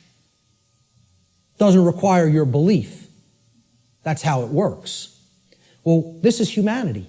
Humanity is the little child that is a little slow, and they want not to be burned, yet simultaneously they insist, no, I want to put my hand on the burner while the range is on and not be burned simultaneously. Well, good luck with that, folks, because it doesn't work that way. You don't want to be burned, the hand can't be kept there while the stove is on. The end. You don't want negative, self-inflicted suffering and chaos in your life, you got to align your behavior to natural law, which means you got to know the difference objectively between right and wrong, and willfully, through your free will, deliberately choose the right action over the wrong action. Then you won't be burned. But as long as you have your hand on that stove, which means you're in opposition to natural law, enjoy the burn. Enjoy it. Right? Get used to it till the flesh melts off the bone and then the bones turn into dust. Because that's what you're going to get. That's how it works. And again, nobody wants to hear that. They don't want to hear that the natural laws don't care about you. They work flawlessly all the time and bring you the result that you're creating. The control and slavery system is actually about the limitation of free will through the destruction of possibility. See, all they've done, right? The old world order used to be religion and priest kings, right? We're in between you and God. We're the intercessors, the intermediaries. We make the law, you're our subjects, you're our slaves, you obey, or it's our wrath. All they've done is take the concept of a singular ruler, which was the old world order, and they've converted it into the concept of now there's a ruling class called government that gets to make up what we tell you you may or may not do, okay? And they're up here at the top of the pyramid now. That's all. They turned it from a monarchy to somewhat of an oligarchy. But it's the same concept. We're the moral masters that you have a moral obligation to obey, and you're the slave class, that has an obligation to obey our commands. That's it. Nothing changed.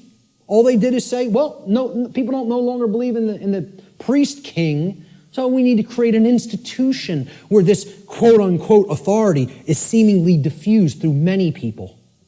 It's always been nonsense. It's always been mind control. It's not going to be anything else other than that until it goes away.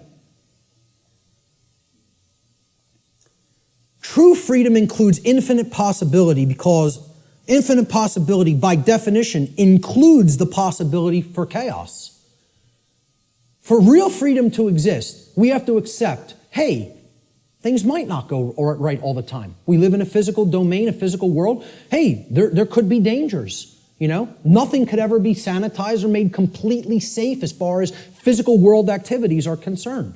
There's always going to be the possibility something could happen, go wrong, somebody could get hurt, chaos could happen. Okay? If you live in that state of fear that that's going to happen, what is that? Is that high consciousness or low consciousness? It's low consciousness. Low consciousness can only create what? Chaos. The fear of chaos itself can only get you more chaos because it's based in fear. As we see, just keep referring to that expression chart. Go online. I have slides of it online. It's in videos I've done. Print it. Read it. Look at it. Print it and stick it up in your home. Understand how that chart works. Those expressions that I went over, those 10 expressions. The possibility, of chaos from manifesting, the possibility that it may manifest has to be embraced without fear if we're going to be truly free.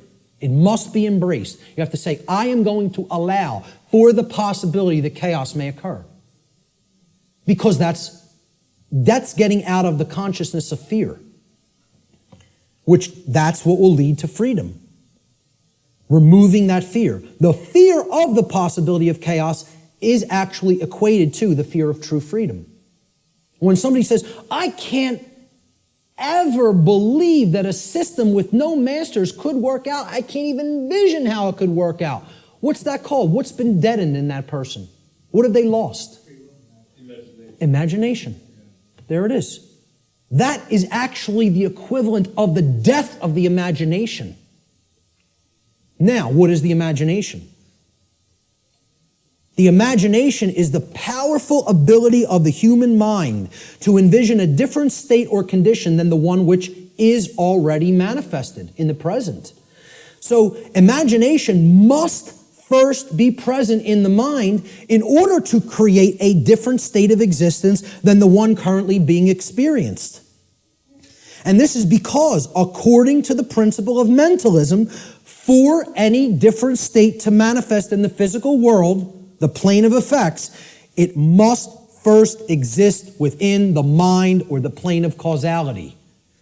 If the imagination is stifled or destroyed, and the destruction of the imagination is what I refer to as total mind control. You can't go into any more total mind controlled state as the imagination being dead. All right? If that happens, any positive change to our state of existence becomes completely impossible. And this is where many people are already at. The fear of the possibility of chaos is more than even the fear of true freedom. It is the death of the imagination. It is putting the mind permanently in the cage.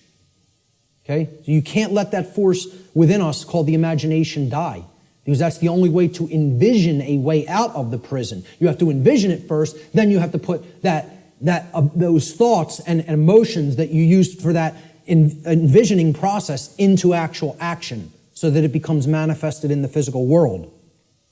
Through their fear of the possibility of chaos, which is actually the fear of true freedom, most people advocate the legitimacy and continuance of authority in government and are therefore actually advocating the legitimacy and continuance of violence and slavery. Those who believe that authority is necessary and that it must continue because of this fear of chaos have actually been duped into believing that human slavery is necessary. And get this, folks, human slavery must therefore continue in order to prevent chaos. Now imagine that. Imagine that. That's what statism is, though.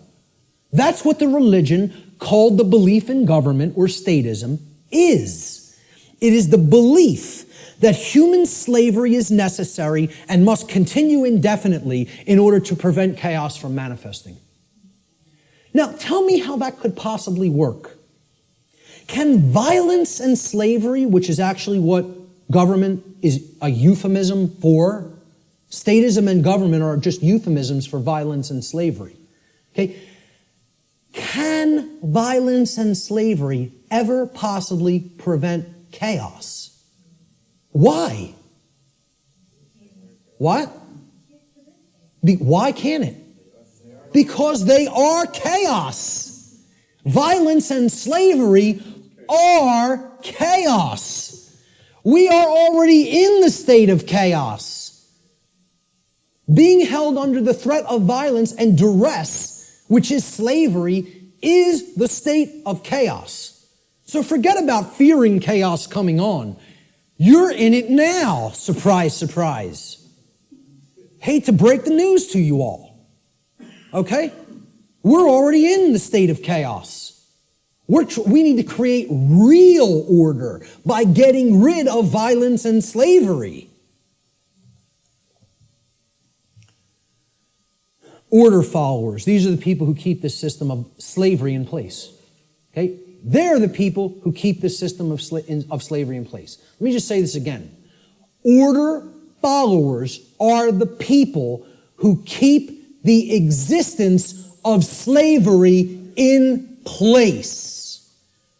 Not the ruling class, not the masters, not the so-called elite, which aren't the elite of anything but the bottom of a trash can.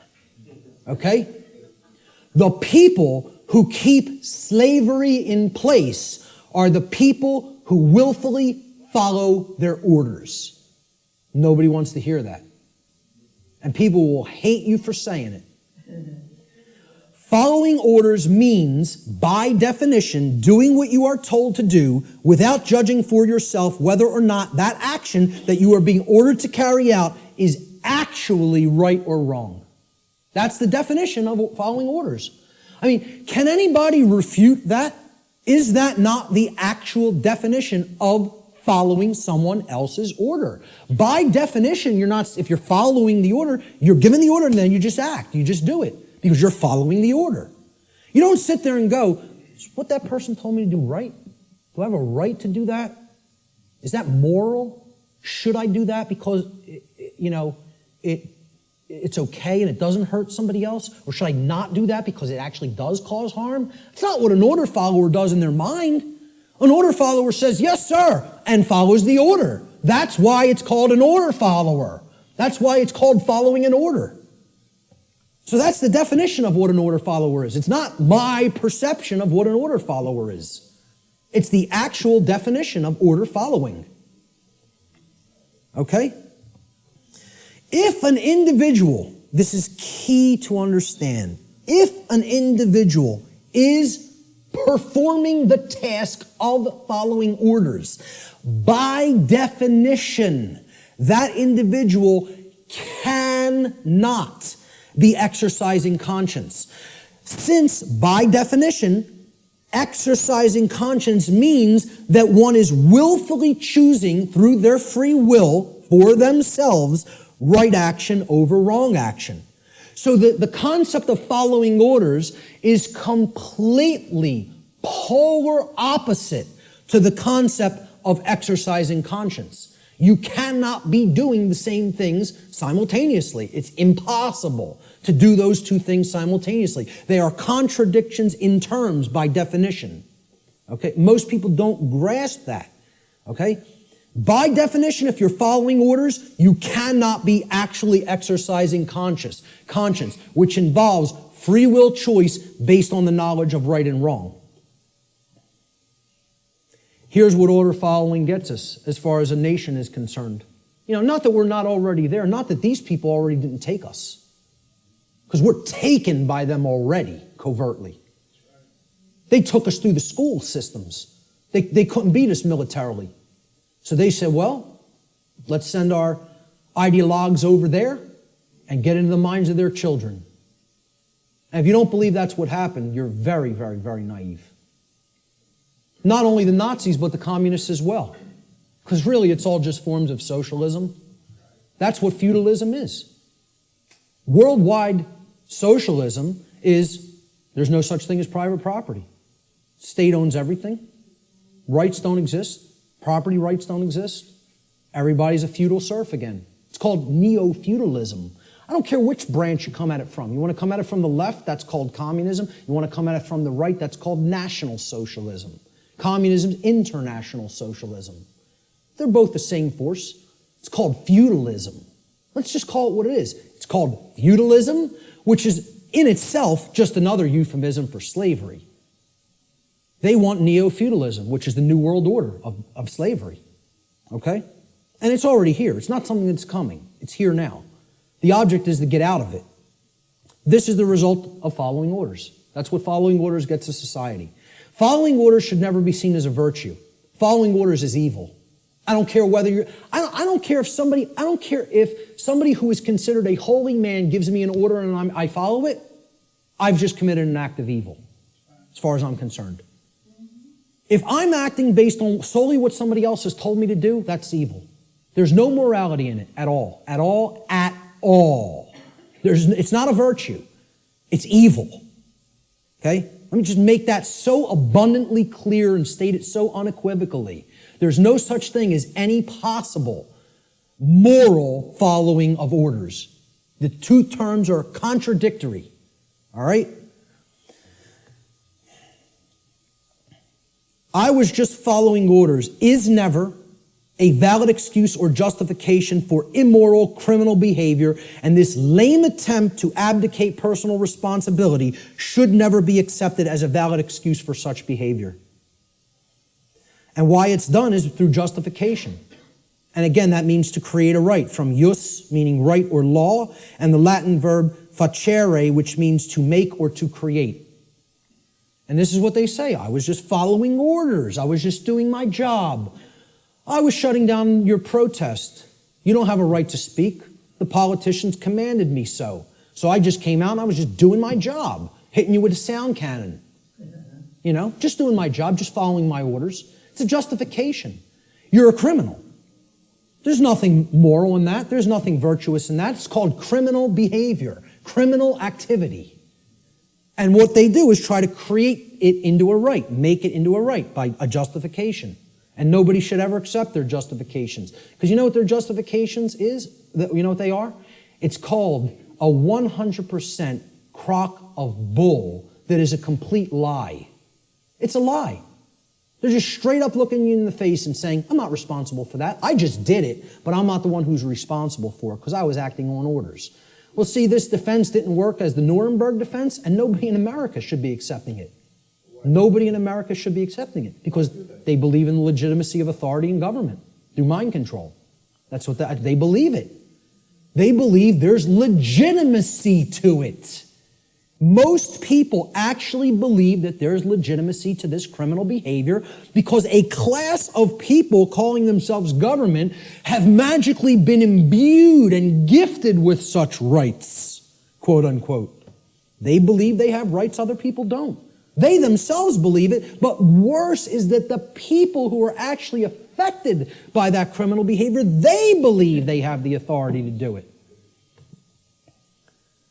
Gandhi said, you assist an evil system most effectively by obeying its orders and decrees. An evil system never deserves such allegiance. Allegiance to it means partaking of the evil. A good person will resist an evil system with his or her whole soul, which means saying no. Moral culpability. What does this mean? The determination of who is ultimately at fault or deserving of blame. Again, this is a legitimate and real concept.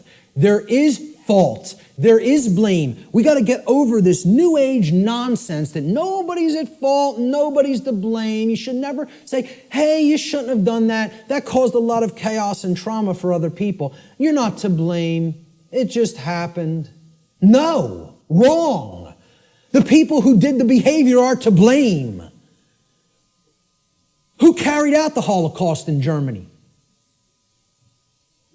The people who followed their orders to do it. That's who carried it out. Order followers is the answer. Who carried out the purge of political dissonance in Soviet Russia? Order followers. And they're always in the form of police. Why do you think they call a totalitarian system a police state? Why don't they call it a banker state? How come they don't call it a politician state? What about a lawyer state? How about a judge state? Why not call it any of those things? You want to know why? Because none of those people are ultimately responsible for bringing that condition into manifestation through their behavior. They're the order givers. The order followers carry out their commands and through their behavior make that condition a reality. That's why it's called a police state. Because every police state that has ever existed has always been created by police who follow their orders because they don't want to take responsibility and think for themselves and know the difference between right and wrong for themselves like an adult. Instead, I want to be a child who obeys daddy because I have daddy issues. All right? And that's what it's really about, folks. We're going to get to that. There is such a thing as blame for the commission of actions which have resulted in harm or loss to others. This is what culpable means. It comes from the Latin culpa, meaning fault or blame. It means at fault or deserving of blame. Now, who's more morally culpable? The order giver or the order follower? And please recognize I've underlined and capitalized the term more. I'm not telling you the order givers are not morally culpable. They are. That's not the question. Are any of these people morally culpable is not my question. My question is, look at the full question. Who is more morally culpable? The order giver or the order follower? Always. Always. At all times and places. At all times and places. I put this meme up on Facebook, and I got some hate back for it. Okay? People don't want to hear this. Like I said, I'm not here to be popular, to make friends. I'm here to tell people what the truth actually is, and they have to accept it or reject it on their own. I made this meme and put it up on Facebook, and it had politicians on the left that said, my actions, underlined and capitalized, didn't cause that. And then there were some soldiers or Marines, whatever they are, order followers on the right side, and they're also saying the same statement. My actions didn't cause that. And then at the bottom, I just put this question. Oh, I'm sorry. Looks like, I'm sorry. At the top, I put this question. Who is lying and who is telling the truth? So who's lying here?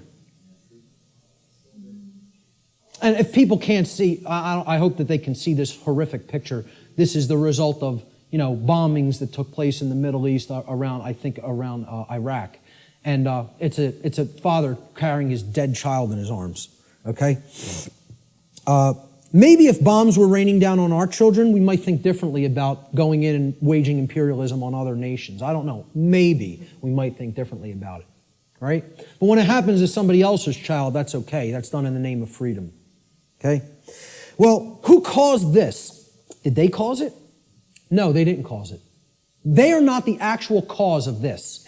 Because you know what all they did? They signed some pieces of paper, wearing their expensive suits, okay? And they told these guys, they said, well, you're under our orders now. Go and bomb these people. And you know what these people did? Say, yes, sir, and go and drop the bombs. And fire off the ammunition. Okay? These are the people whose actions create things like this. Not these people. All they're doing is speaking into somebody else's ear. All they've done is speech. Speech, not actions. See, again, really look.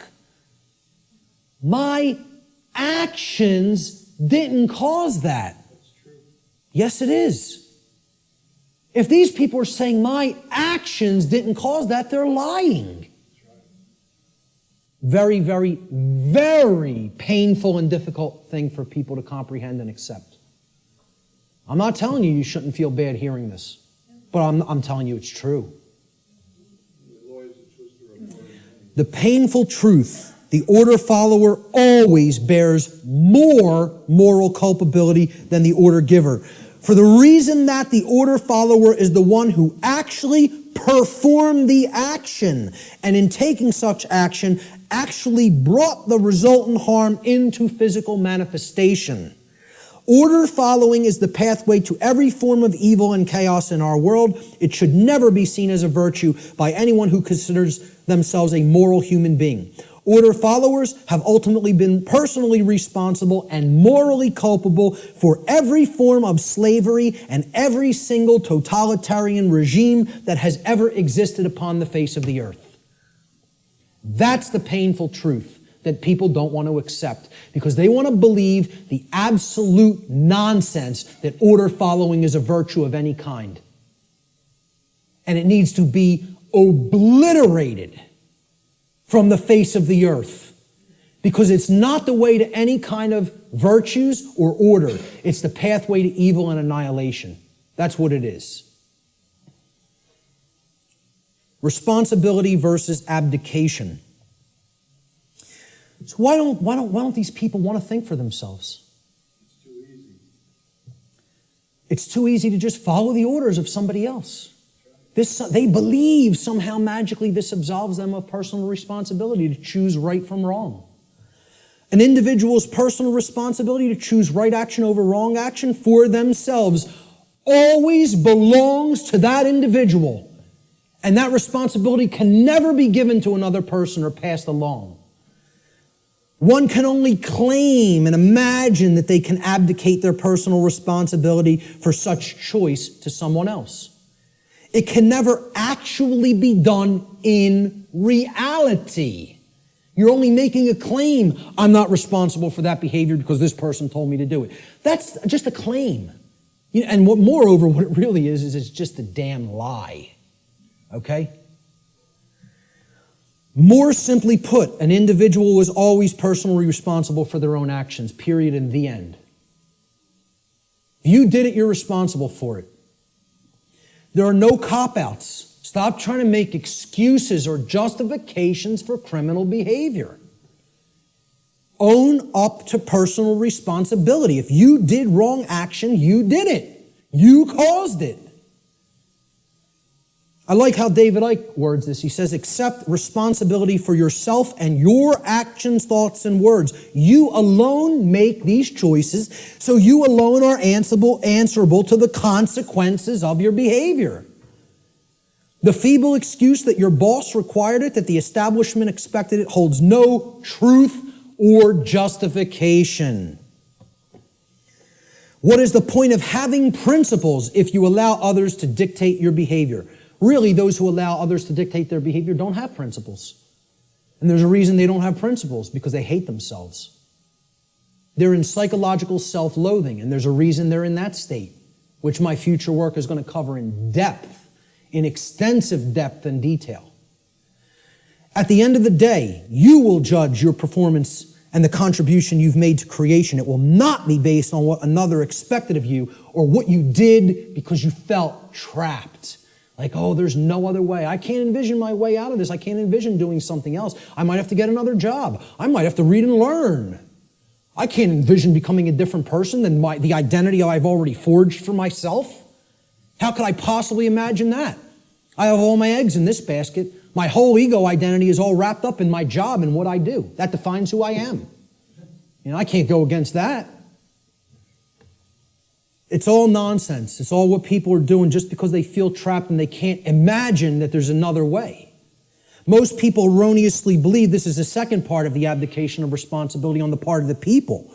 Most people erroneously believe that they can hand over their natural law right to defend themselves to another individual, group, or entity.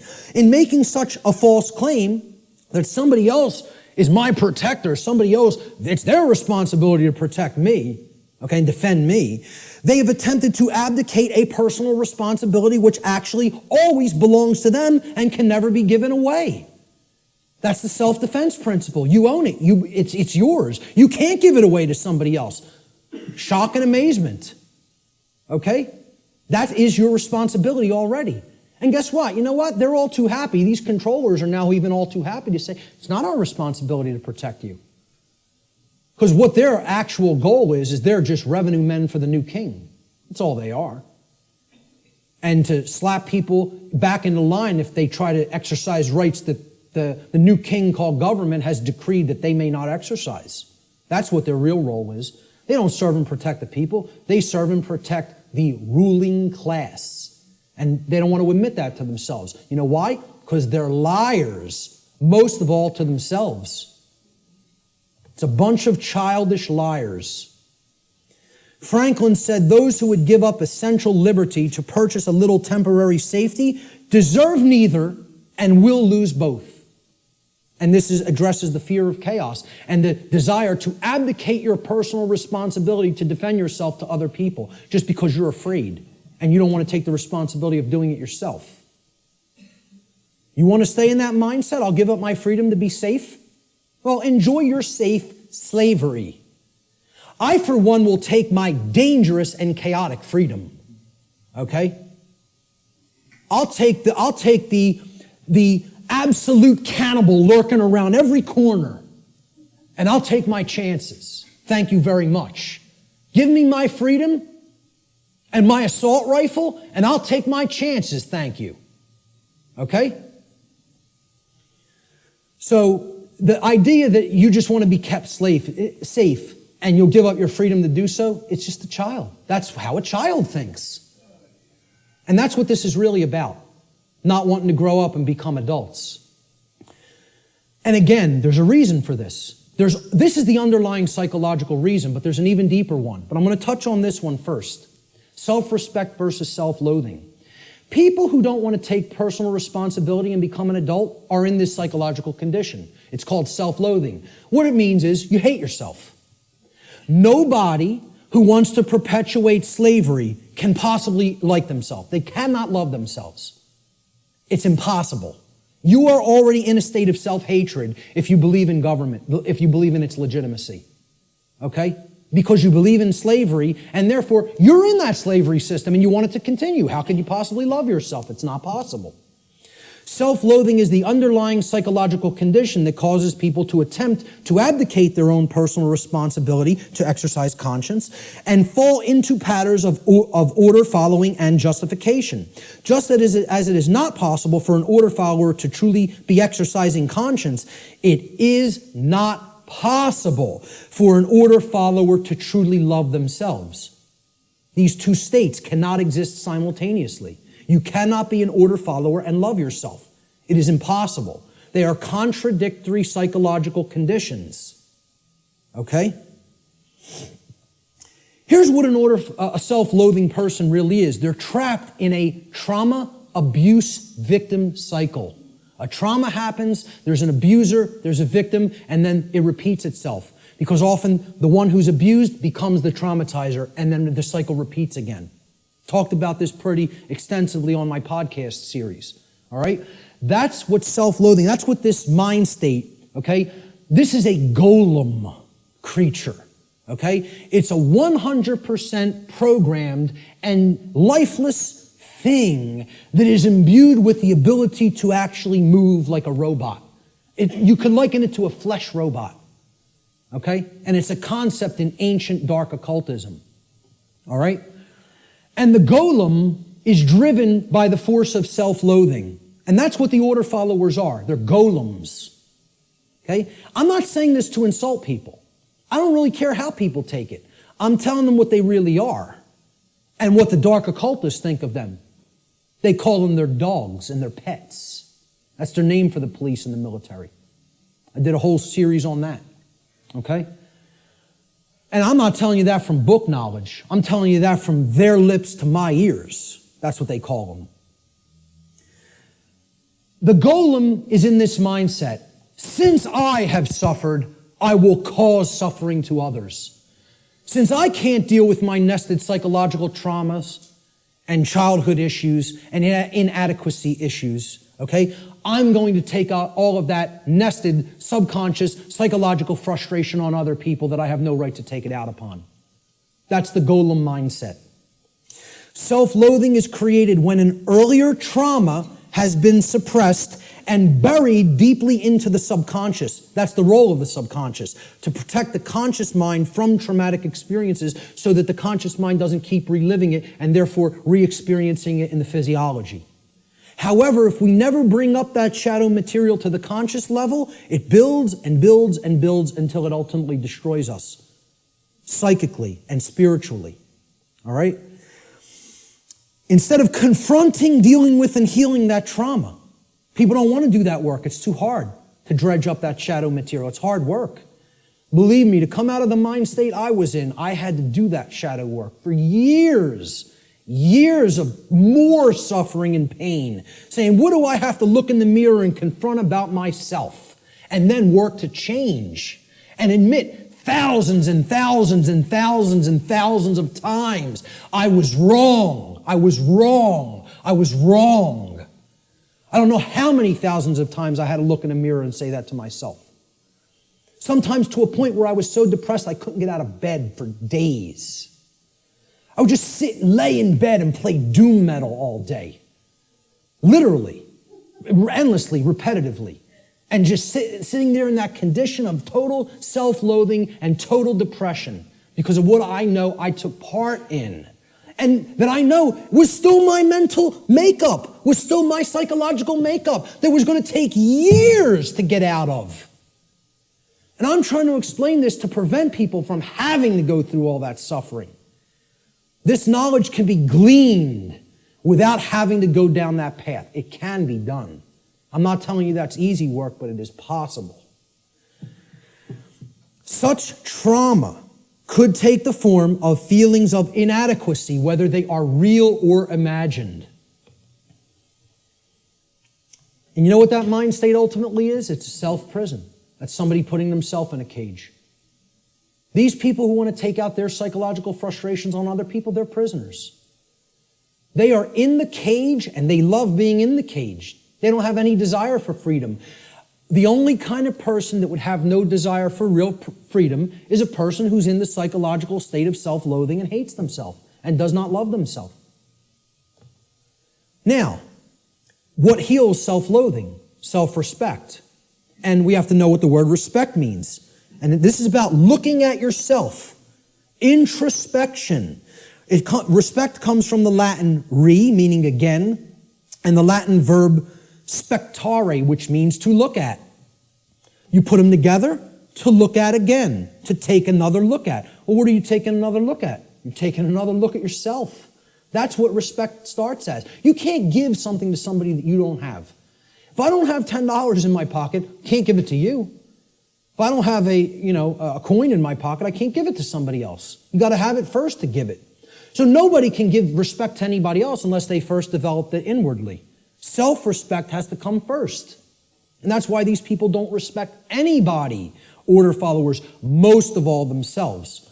Until they do that work of self-introspection, they're not going to develop that self-respect. And I'm not telling you that's easy work. It's hard work that can take a lot of time. And it's dredging up shadow material that most people want to run away from. They don't want to confront that about themselves. Only self-respect can heal self-loathing and therefore help to put an order follower on the path to conscience. We need to take another look at ourselves. The lost word.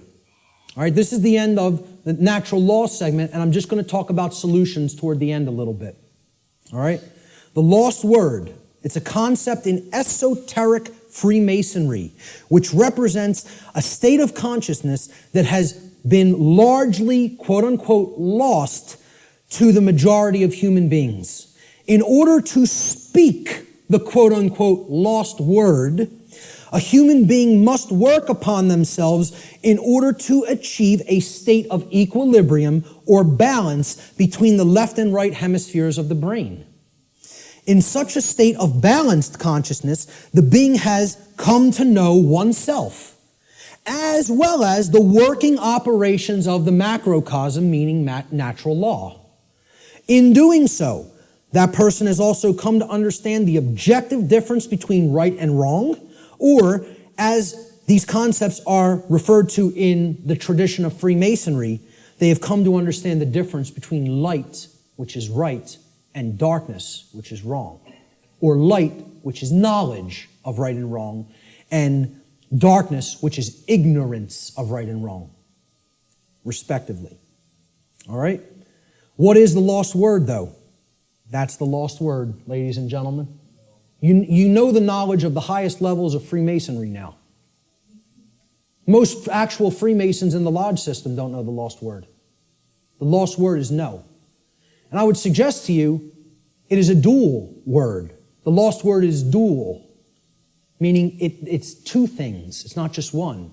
It is the word no, N-O, and it is the word know, K-N-O-W. Those are the lost words. Okay? In the enlightened state of consciousness generated through the knowledge of natural law, a human being is finally able to speak the so-called lost word, which is no. No is the word of all power. Only when we say no to those who would claim to be our owners, those who would claim that it is they who will decide which rights we have or do not have, do we stop externalizing our power to anyone outside of ourselves, and in doing so, reclaim all of our rights, all of our property that has been taken without right. Sadly, very, very few people in our world have the knowledge, care, and courage that is required to do this.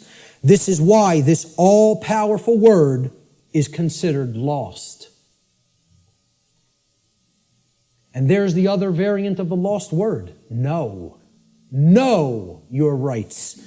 The reason you have to know what the difference between right and wrong is, and therefore know what rights you have and what rights you do not have, is because those who do not know those things will never say the lost word to someone who claims to be their owner.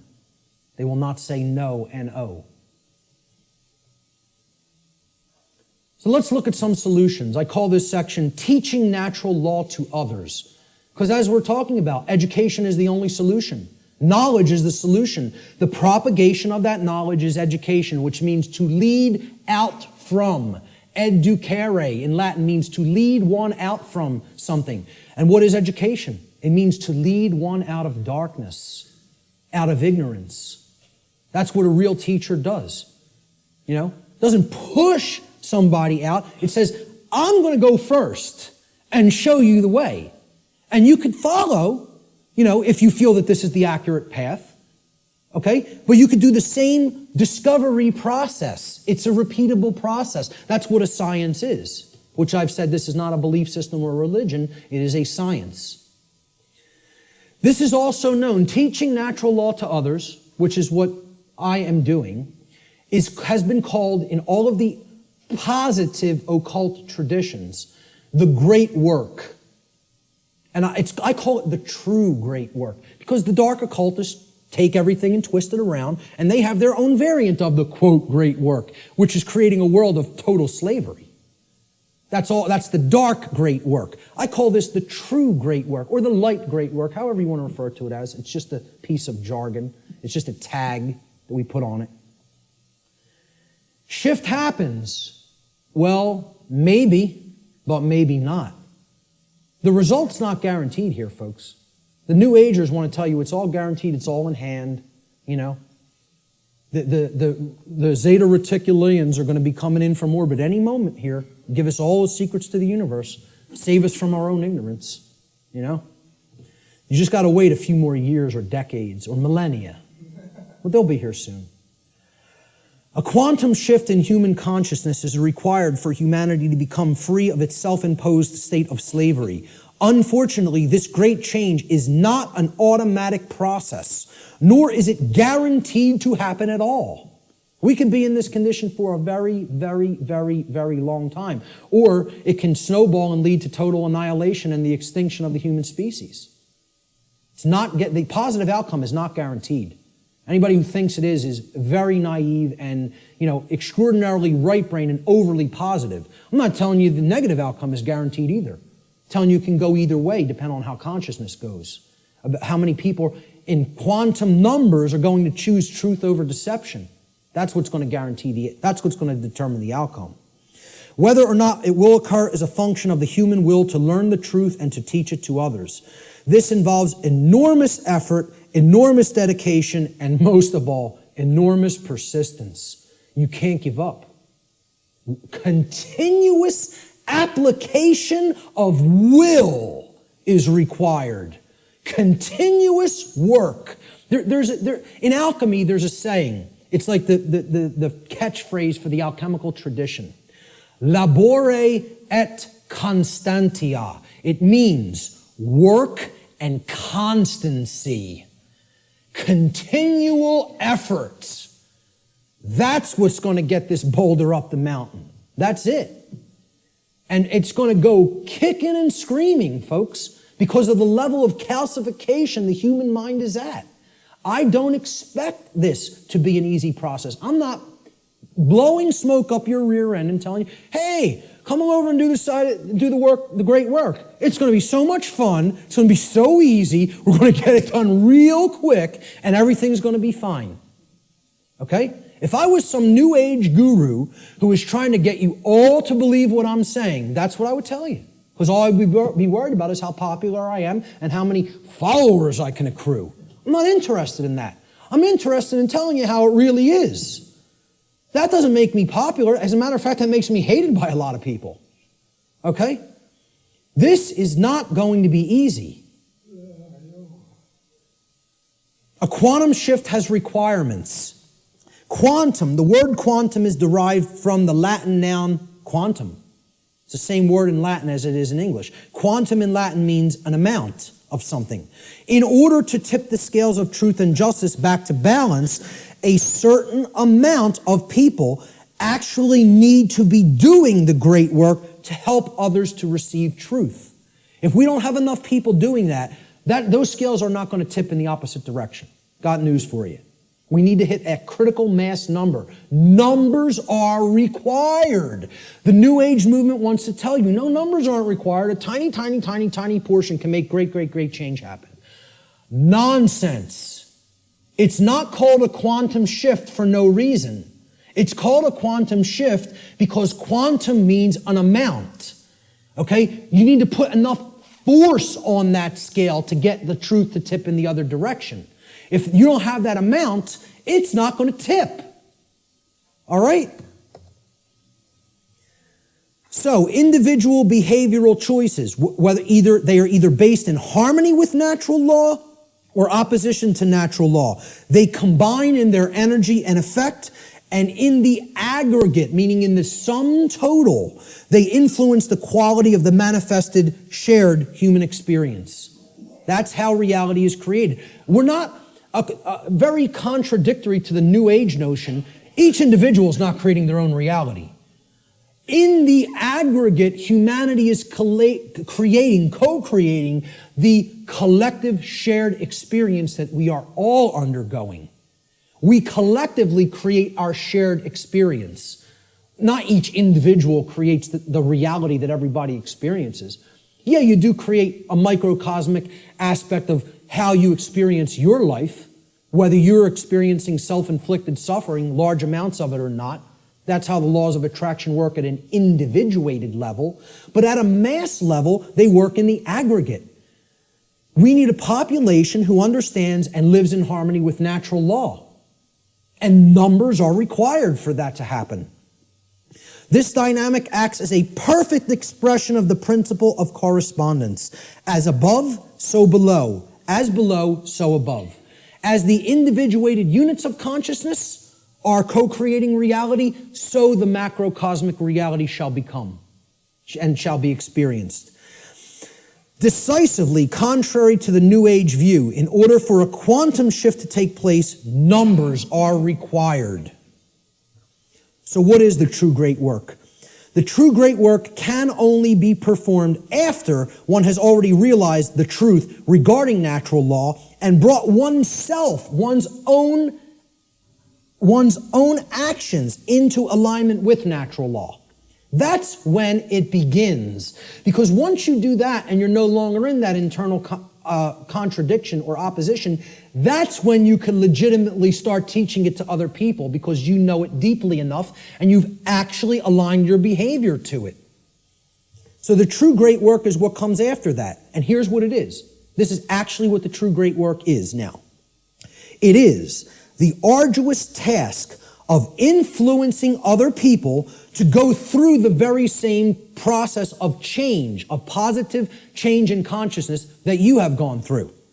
It is to help them to realize that in supporting and condoning the legitimacy of authority and government, in other words, man's law, that what they have actually been supporting and condoning is the legitimacy of slavery, and that they were immoral for having done so. Now that is hard work. Because people don't want to hear this. They want to believe what they want to believe. They want to be true what they want to be true. They filter their perceptions through those lenses. In short, what the true great work comes down to is to actually get people to abandon their religions, their false religions, really, I should make this slide say. The false and dogmatic beliefs which hold back the progress of consciousness by impeding the reception of truth and natural law. They're calcified religious belief systems. That's what has to be broken down and abandoned. Carl Jung described the great work beautifully. I consider him a modern-day alchemist, as I consider many other teachers of the great work. He said, one does not become enlightened by imagining figures of light, but by making the darkness conscious. Making the darkness conscious, not wishing for it to become conscious, not meditating upon it, by making it happen through an act of will. And that can only be done if enough people are doing the great work. Okay? This latter procedure that he's just described, he says, however, is disagreeable and therefore not popular. So few people are doing this work. The answer is to actually become the teacher. I don't do this because I want a lot of people to be students and follow what I'm saying. I could care less whether you follow me. Believe me, I'm telling you, the wrong thing to do would be to follow me. That's a bad example. You follow me, you're going to go down a deep path of suffering for many, many years before you come out of it. It would be a bad choice. I'm telling you to follow truth, to know truth. It has nothing to do with me. All right? When people hear that's what the great work is, to help change other people's minds, once you change your own, it's like this. Let me run away from that as fast as possible. Are you crazy? You want me to do what? That's the hardest thing there is to do. Exactly. That's why so few people are doing it. Many hands make light work. If we had more people involved in the effort, it might go smoother. It might go faster. Jefferson said, educate and inform the whole mass of people. That is the only sure reliance for the preservation of our liberty. Education is the answer. Researcher Donald McIlvaney said in his book, Toward a New World Order, in every declining civilization, there is a small remnant of people who adhere to the right against the wrong, who recognize the difference between good and evil, and who will take an active stand for the former against the latter. There's a small group who can still think and discern for themselves and who will courageously take a stand against the political, social, moral, and spiritual decay of their day. Brilliant. The words that are attributed to Jesus in the Gospel of Matthew, and many people will never have heard this quote. He says, do not suppose that I have come to bring peace to the earth. I did not come to bring peace, but a sword. For I have come to turn a man against his father, a daughter against her mother, a daughter-in-law against her mother-in-law. A man's enemies will be the members of his own household. We're going to talk about who the enemy really is. Anyone who loves his father or mother more than me is not worthy of me. Anyone who loves his son or daughter more than me is not worthy of me. And anyone who does not take his cross and follow me is not worthy of me. Whoever finds his life will lose it, and whoever loses his life for my sake will find it. These are words attributed by Jesus, but what you want to put in place of Jesus is the word truth. The way, the truth, the light, knowledge of natural law, Christ consciousness, okay? He's telling you there are going to be people in your own family that aren't going to align themselves with right over wrong. They're going to continue to choose slavery. They're going to continue to advocate slavery. These aren't people who you want to continue to align yourself with if you have made an effort to truly explain what's really taking place. See, this is the concept of true forgiveness and turning the other cheek. It doesn't mean turn the other cheek and continue to ignore evil and excuse evil indefinitely while it destroys you. It means you have to give people who you're close with and you have an affinity with more chances than you would give just somebody who you don't know to learn the truth. It's like saying, because I really care about this person personally, I'm going to keep going back, and I'm going to keep hitting them with the truth. And eventually, if they come over to the side of truth and right, fine. But what he's saying here is eventually, this spiritual war is going to go hot, so to speak. And the people, even who are closest to us, if they don't align themselves with right, are the people who are ultimately continuing the evil in the world. They're the real spiritual enemy. What will this battle really be against, this spiritual war? Well, I say it will really actually be against inner demons that exist in the psyche of mankind. And these inner demons are egos that are hardened into what I've referred to as negative knowledge, emotional mind control, and the fear of true freedom. So negative knowledge is the concept that somebody already knows. They don't want to look at something because, hey, I already know what's really going on. Okay? It's the illusion of knowledge. The greatest enemy may not be ignorance, but rather the illusion of actual knowledge. And people don't have the truth. And not only don't they have the truth, so they're at zero there, right? They're at the 0 point there because they haven't really started looking into truth for themselves, but they're attached to all this stuff that isn't true. So that puts them in the negative. They got to do work to get back to zero of knowing nothing. That's why I call it negative knowledge. Got to do hard work to get back to a clean slate, to start taking in some good stuff. Many people are in that state, and the people who are in that state largely are the overly intellectual, the super left-brained, the left-brain prison, folks. Emotional mind control is the second inner demon. I encounter this all the time through people with my work, because many people don't have the thick skin to listen to somebody like me, and that's okay. That's all right. Again, what Art talked about is that in the ancient traditions, they talked about reserve the meat for the strong men and furnish the milk for the babies. All right? I'm not here to convert the babies. I don't have the patience for that. I don't have the energy for that. What I'm trying to do is get the other teachers ready who might have the energy and patience for that. Because that's not me. And I'm being 100% perfectly honest with you that that's not me. I'm not here to do that. Okay?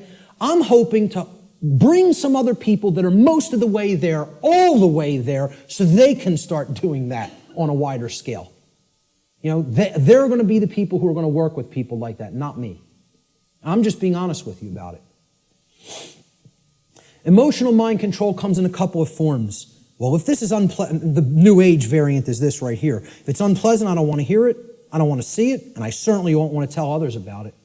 See no evil, hear no evil, speak no evil. I'll just ignore it and it'll go away on its own.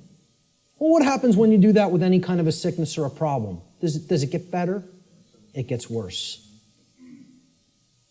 The second form of emotional mind control is people have a problem hearing truth because they don't like or prefer the way it's delivered. I'm not going to stop delivering truth the way I deliver it. This is my style. I like my style, personally. I don't think I have a problem at all in the way I present. I listen back to my presentations and I don't, totally pat myself on the back, but I say, I did a damn good job there. I'm proud of how I did, personally, okay? I'm making an honest assessment about how I present.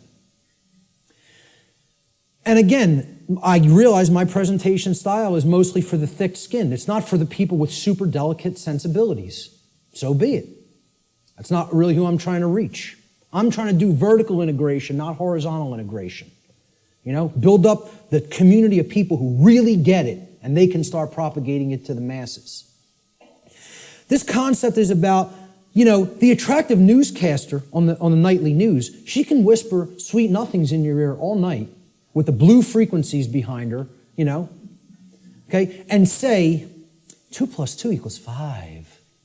2 + 2 = 5. And she's going to get a lot of people to believe that nonsense, right?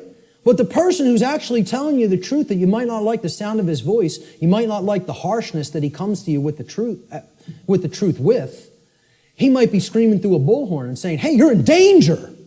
You are actively in danger. There is an imperative here, okay? There is a time consideration here. You don't have all the time in the world to correct this. All right? People say, well, I don't like the way he said that. That comes off as negative to me. I think he's fear-mongering or making a bigger deal out of this than it is. They're not interested in the content, the actual information. They're saying, the way that was said offended me. I don't prefer the sound of his voice or the tone he just took. Well, does that have any damn thing to do with whether the information was true or not? The people who are in this mind state are under emotional mind control. They believe you can determine the veracity of informational content based upon how it makes you feel. And this is a logical fallacy. That cannot be done. You cannot think with the emotions. And I'm not telling you to disregard the emotions. They're unbelievably important. They are our compass for morality in our lives. They're the compass through which we should set the direction of our behavior. But you can't come to determine and analyze and break down what's true or not and make a filtering system based on just how the information made you feel when you heard it. Okay? You have to actually think with the mind, with both hemispheres of the brain, with true intelligence to come to filter and determine what's true. Okay? No matter how much anybody wants to, give you that soft, sweet, pleasant, emotional voice, okay? That person's still lying to you. And no matter how much the person who comes with an abrasive, harsh, nasty, or scratchy voice might keep telling you 2 + 2 = 4, and you don't personally like their tone, guess what, folks? It still equals 4 at all times and places. That's the truth. No amount of pleasantry or wrapping up the lie is ever going to make this statement on the left here true. Ever. But yet, that's what people would rather prefer to hear if it's told to them in a nice, pleasant tone. Truth is belligerent, as I said at the beginning of the presentation. It is, by its very nature, at war with the forces of falsehood and deceit. Brecht. We literally believe that we are in the right to ignore a message of truth if the messenger is somehow distasteful to us. I would argue this to be a symptom of total madness. That's an anonymous quote I also found on a forum. And that's a great piece of wisdom. That's a gem of wisdom right there. It is total madness to disregard truth just because we don't like the way it was said. It's called emotional mind control. It's been a big part of my work that I've tried to explain to people. Where does the fear of true freedom come from? All right, and this is going to lead into my future work, which is a whole nother series of presentations. I'm going to go deeply into this in the future. It's very difficult to see here. There's actually a tree there. It's kind of in a deep red because I'm going to put some text over top of it. I should have started it in a more bright red and then faded it into the background, but forgive that on this slide. You can look it up here at the top of the tree. There's the leaves, all right? The leaves are one's refusal to own their own personal responsibility. Now, you would think, oh, that's way down at the root. No. That's the symptom that's manifesting up at the top of the tree. That's actually the leaves on the tree, the leaves and the twigs, right? Then we get down to the big branches and the trunk of the tree. We're getting closer to the heart of the real psychological issues that are at work driving the negative aspect of the problem, all right? And this we've already talked about, self-loathing due to lack of self-respect. Now, what am I really describing here? What have we actually been describing? What kind of people want to live in perpetual refusal to own personal responsibility because they have some nested traumatic issues that have led to self-loathing and lack of self-respect? What am I really describing there? What? Well, yes, it's a slave mindset, but there's something else that I'm describing. What kind of person is that?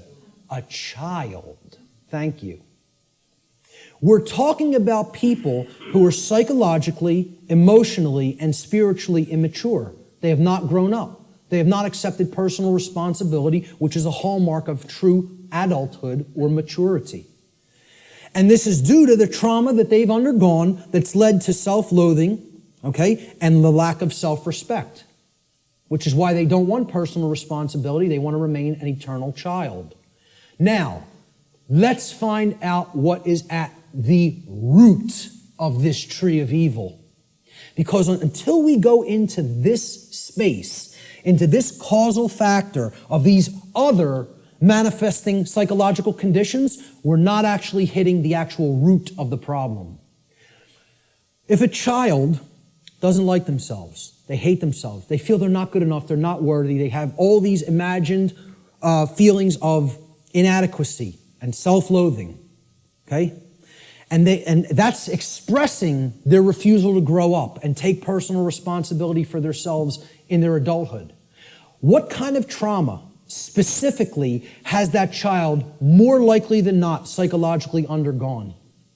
They've gone through a specific type of childhood trauma. And I would argue that most people on earth have gone through this type of trauma. And that type of trauma is called abandonment. The human species is suffering from very deeply seated parental abandonment issues that lie at the very core of the psychological condition that we call the human condition. Until we deal with that nested psychological trauma that has been created through abandonment issues, we're not hitting the roots of the tree of evil. We're not getting down to the very core issue that needs to be understood. My future work, I'm going to be presenting this on December 12th in Philadelphia, for anybody who's in the Philadelphia area. It's going to be what I would call a synthesis, an explanatory synthesis of why this is the root psychological condition of humanity. I call it cosmic abandonment. And this is going to be one of the biggest aspects of the next part of my work. I think it's going to really set my work apart from others in the truth and freedom community and the alternative research community. Until we wrestle with those psychological abandonment issues, we're not getting to the heart of what's causing these other problems in the human psyche, like self-loathing, the lack of the development of self-respect, and the refusal to own the responsibility for one's own actions. And I'm going to connect this with human origins. And I'm going to make the case that it has always been like that. It has always been like that. We have been children on this planet since we have been on this planet. And we have never actually psychically, psychologically, and emotionally and spiritually grown up, because as a species, we have undergone what I term cosmic abandonment. So that's going to be coming up in future aspects of my work. What will be required on the part of those performing this great work? And it is like Sisyphus rolling that boulder up the hill. We just got to get it up to the top and give it that one last push so we don't have to keep doing it again. Who knows how many times we've already tried to do this, and it's ended in failure. We need the knowledge of the real enemy, okay? And we'll get to what that is. We need to devote ourselves to service to truth, not even service to humanity. I'm not saying that's not a great virtue to have and to enact. I'm telling you we need to go beyond that.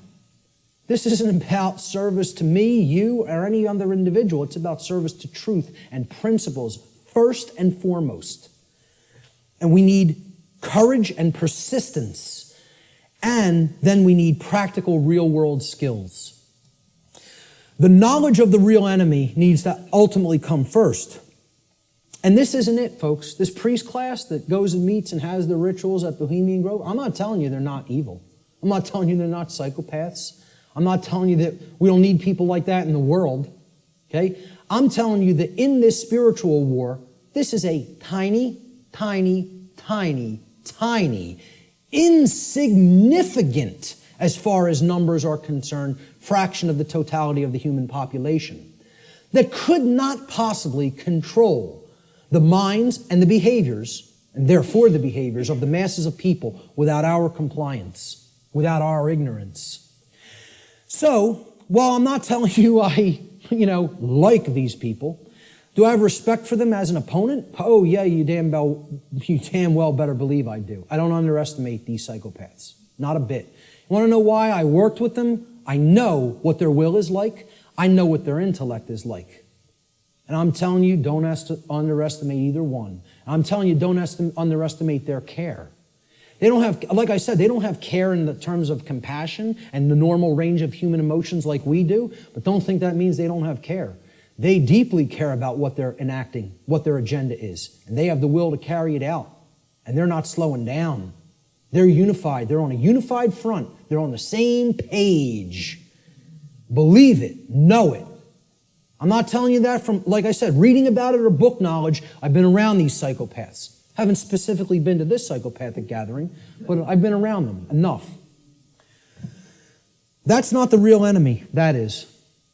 The sleeping masses, hypnotized masses, they're your enemy. See, people will say, the Illuminati enslaves humanity. No, it doesn't. Humanity enslaves the real Illuminati. You think about that for a little bit. You know? Do those psychopaths in the last slide really enslave us? And first of all, people who call them the Illuminati, there's no such thing. Illuminati means that you're enlightened, the illuminated ones. You want to know who's the enlightened ones? They're in this room. We're the Illuminati. The people who know what I'm talking about here are the Illuminati. They're the illuminated ones. They're the ones with the light. They're the ones with the real knowledge. Okay? They want to refer to themselves as the enlightened ones. Well, they might have the dark sun, but they don't have the true sun. You know? They're imbued with the black sun. That means it's all intellectual knowledge, and then you're applying it for the totally immoral, wrong reasons, which is to control and manipulate other people. There's nothing illuminated about that. So the real Illuminati, they're not the enslavers of humanity. The dark Illuminati are not the enslavers of humanity either. Humanity enslaves itself, and they're enslaving the true Illuminati, the teachers who are actually living under the conditions of slavery because they're here with the ignorant people. That's who's being enslaved by humanity. Humanity are the enslavers. And this is another thing that's highly unpopular. People don't want to hear it. They want to think we're powerless victims. There's no choice involved here. This is something that's just being done to us. Okay? And I'm here to tell you, free will is always in existence. And it's a matter of changing one's thoughts and therefore changing one's choices. And that's our own personal responsibility that can never be given away or shirked or shunned. You are always responsible for what we're doing. Service to truth is required. Truth itself is eternal, can never be destroyed. But you know what? Humanity can be destroyed. We can be destroyed when we refuse to act in service to truth as her defenders. People say, oh, truth doesn't need to be defended. Nonsense. Truth needs to be defended at all times and places because the attack on it is never-ending and non-stop, continuous. And if we don't come to her defense, you know what happens? The voice of untruth and deception and evil and mind control rules the day. And the voice of truth doesn't get heard because the truth itself doesn't have a physical voice in the physical domain. You know, we have to be its mediums and we have to be its voice. It's possible for us to co-create a positive outcome in this scenario, but this can only be accomplished if we care enough to learn the truth ourselves, and then we develop the courage to continuously speak it to other people until our voice of truth becomes a non-stop chorus like the voice of lies and deception and mind control has been for millennia on this planet. Courage is required. Samuel Adams encapsulated this brilliantly. He said, the liberties of our countries are worth defending at all hazards. It is our duty to defend them against all attacks. It will bring a mark of everlasting infamy on the present generation if we should suffer them to be wrested from us by violence without any struggle, or to be cheated out of them by the artifices of designing men. If you love wealth greater than liberty, if you love the tranquility of servitude greater than the animating contest for freedom, then go home from us in peace. We seek not your counsel nor your arms. Crouch down and lick the hand that feeds you. May your chains set lightly upon you, and may posterity forget that you are ever our countrymen. Now that's about as powerful as it gets as far as I'm concerned. Because he's telling you if your allegiance isn't to the truth and freedom, I don't want to know you. I don't want to know you. And we hope history forgets that you ever were with us at this time and place in history. And because you deserve to be forgotten. That's what he's saying here. You know, I couldn't agree more. Persistence is required. Constant effort. We are the actual vehicles by which truth operates in the world. Therefore, it is our shared responsibility at this time to help to awaken others by continuously speaking the truth, even if we feel burdened by this task, even if we feel no one is listening, and even if it makes all involved in this process feel uncomfortable. It's not about feeling comfort, folks. It's not about staying complacent. It's about shaking things up, making people feel uncomfortable. Who ever told anybody that the truth would make you all warm and fuzzy inside? Who ever told anybody that? Why do people want to believe that? Who ever said that that was the case? The truth is horrible and yet needs to be embraced as a lover.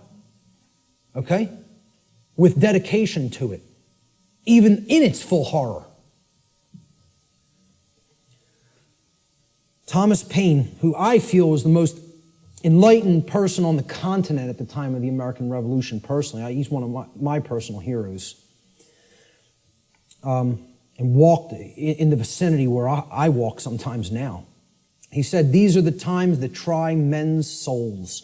The summer soldier and the sunshine patriot will, in this crisis, shrink from the service of his country. But he that stands it now deserves the love and thanks of man and woman. Tyranny, like hell, is not easily conquered, yet we have this consolation with us, that the harder the conflict, the more glorious the triumph." I think he was one of the true anarchists that was living amongst us in the colonial days. Words attributed to the Buddha, Siddhartha Gautama. He said, "There are only two mistakes that one can ever make on the path to truth: not starting and not going all the way." All the way. I wrap up a lot of my podcasts with this quote because I love it so much. It's about persistence. It's not about saying, "Hey, I went this far and now I'm uncomfortable to see the rest of the picture. I made it 3/4 up the mountain. That's far enough. Let me set up my base camp here. I'll pitch my tent and I'm staying here. No farther. I don't want to see the peak." Okay? Until we become fully enlightened and go all the way to the summit, don't expect things to change. Don't expect them to get better. The truth has to be taken in its fullness. We need real world practical skills. This isn't just about, "Oh, I know this now and I don't actually need any skills." Okay? To communicate truth, skill is required. Knowledge is required.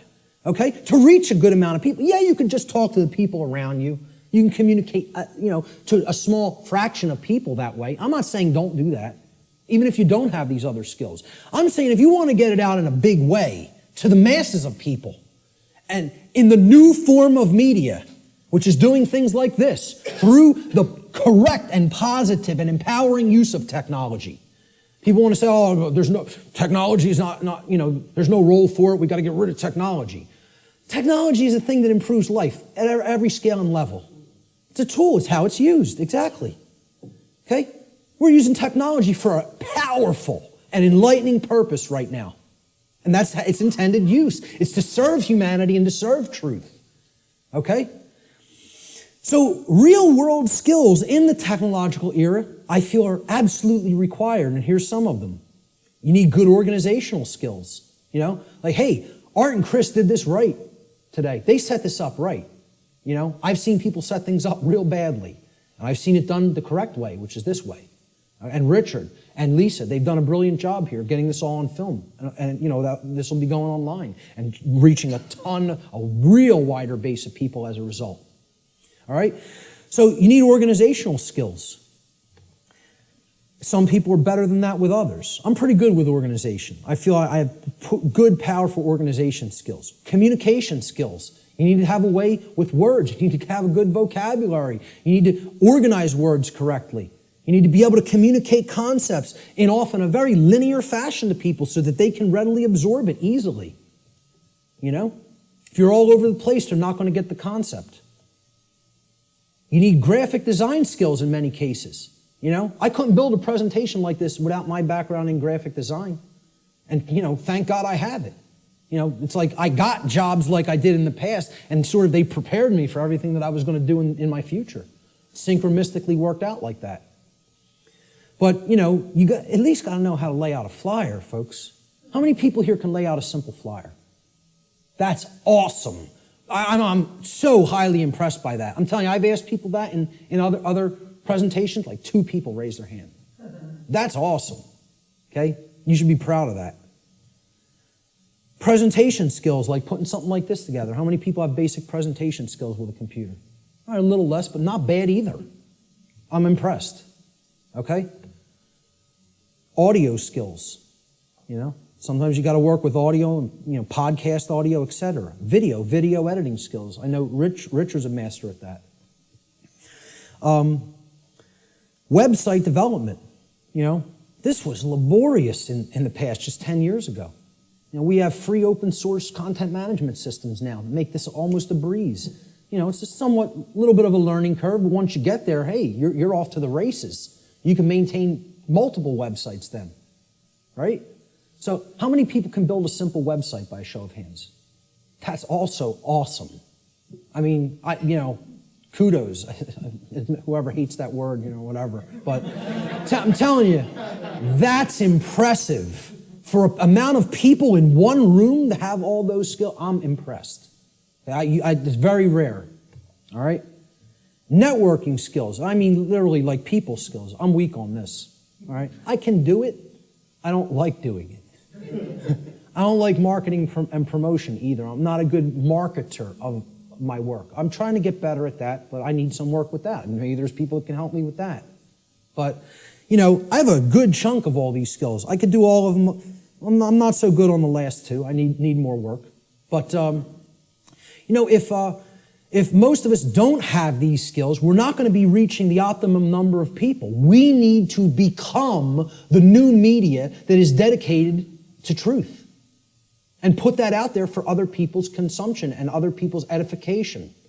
All right? We are the answer. We are the illuminators, the ones who will help to enlighten other people once we've taken this knowledge into ourselves.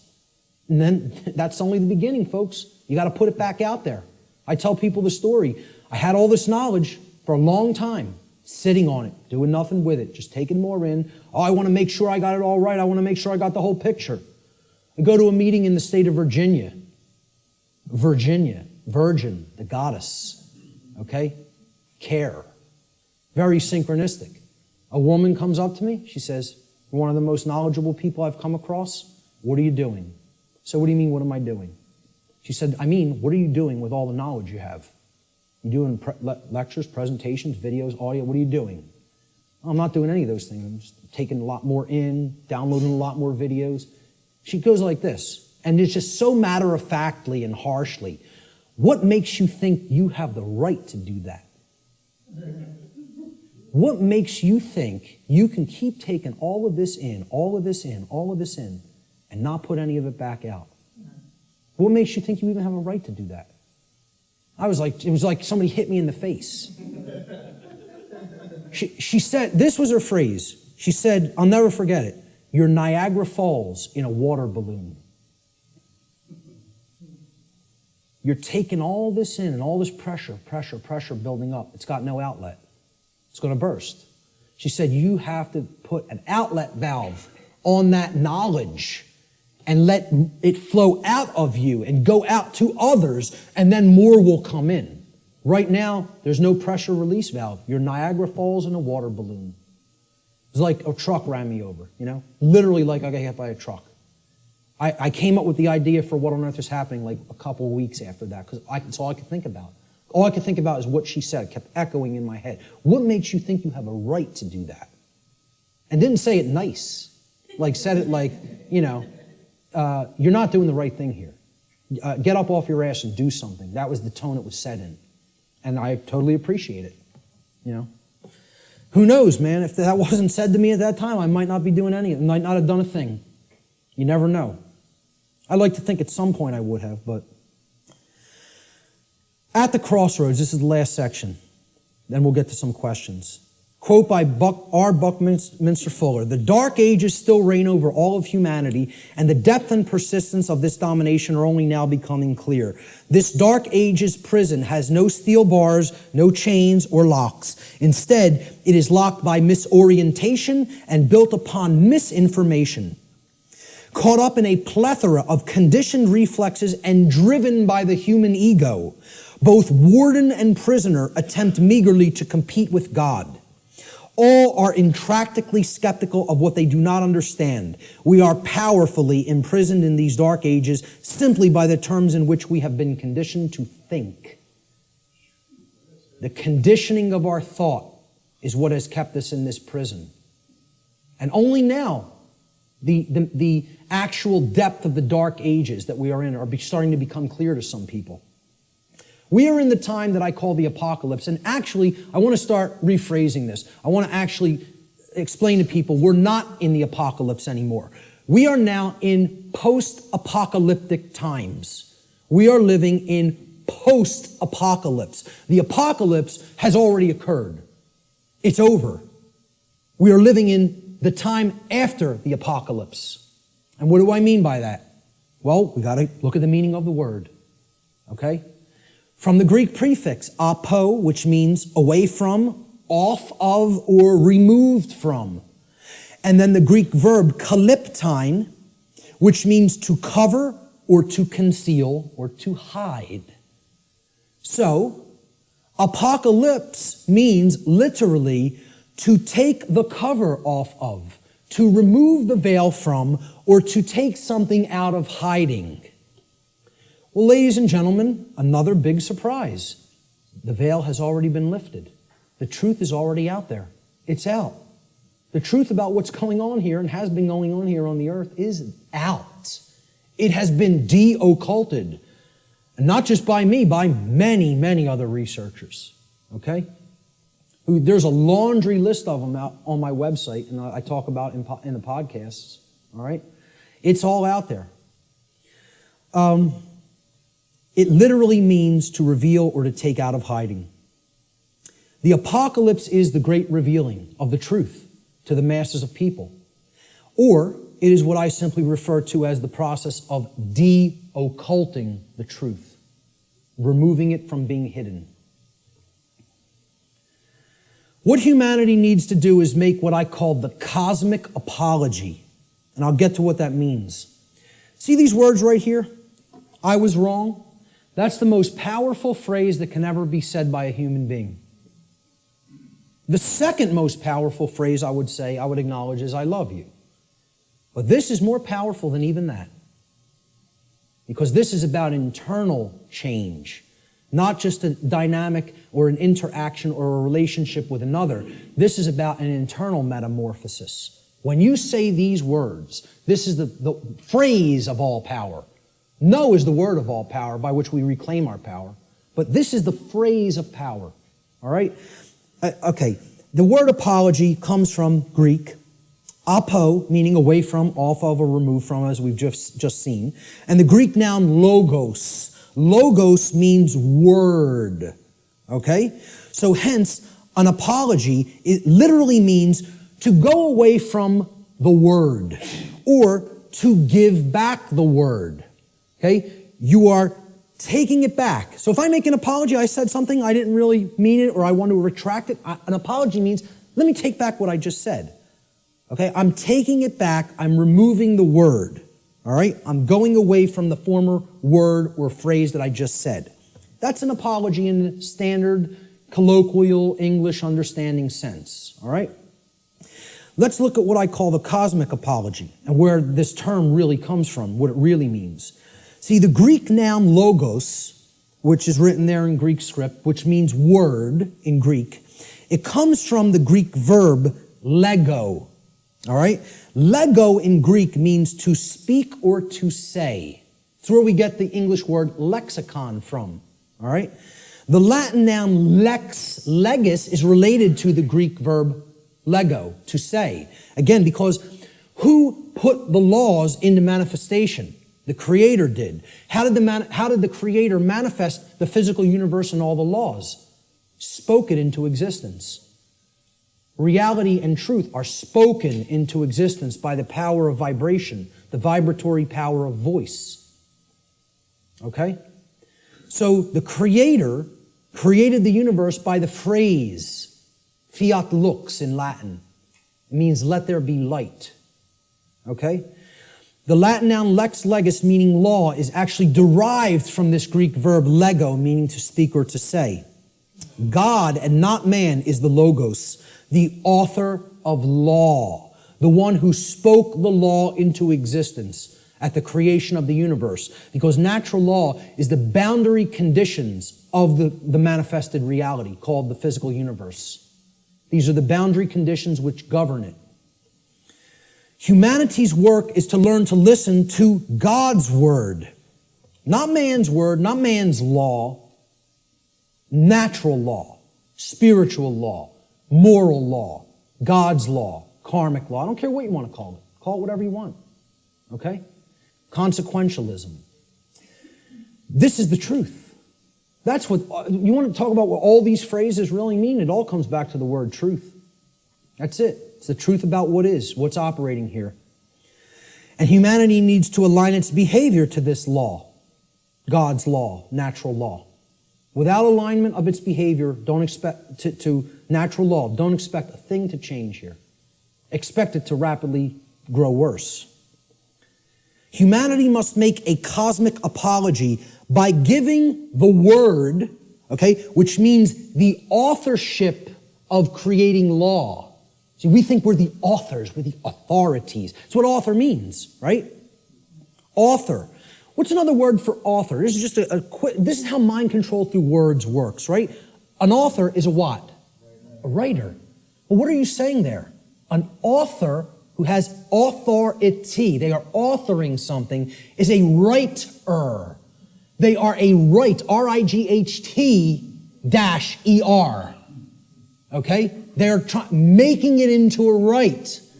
This is what you hear when you hear the word authority. You hear author, which means a writer, meaning one who makes rights, which means someone who believes they're God.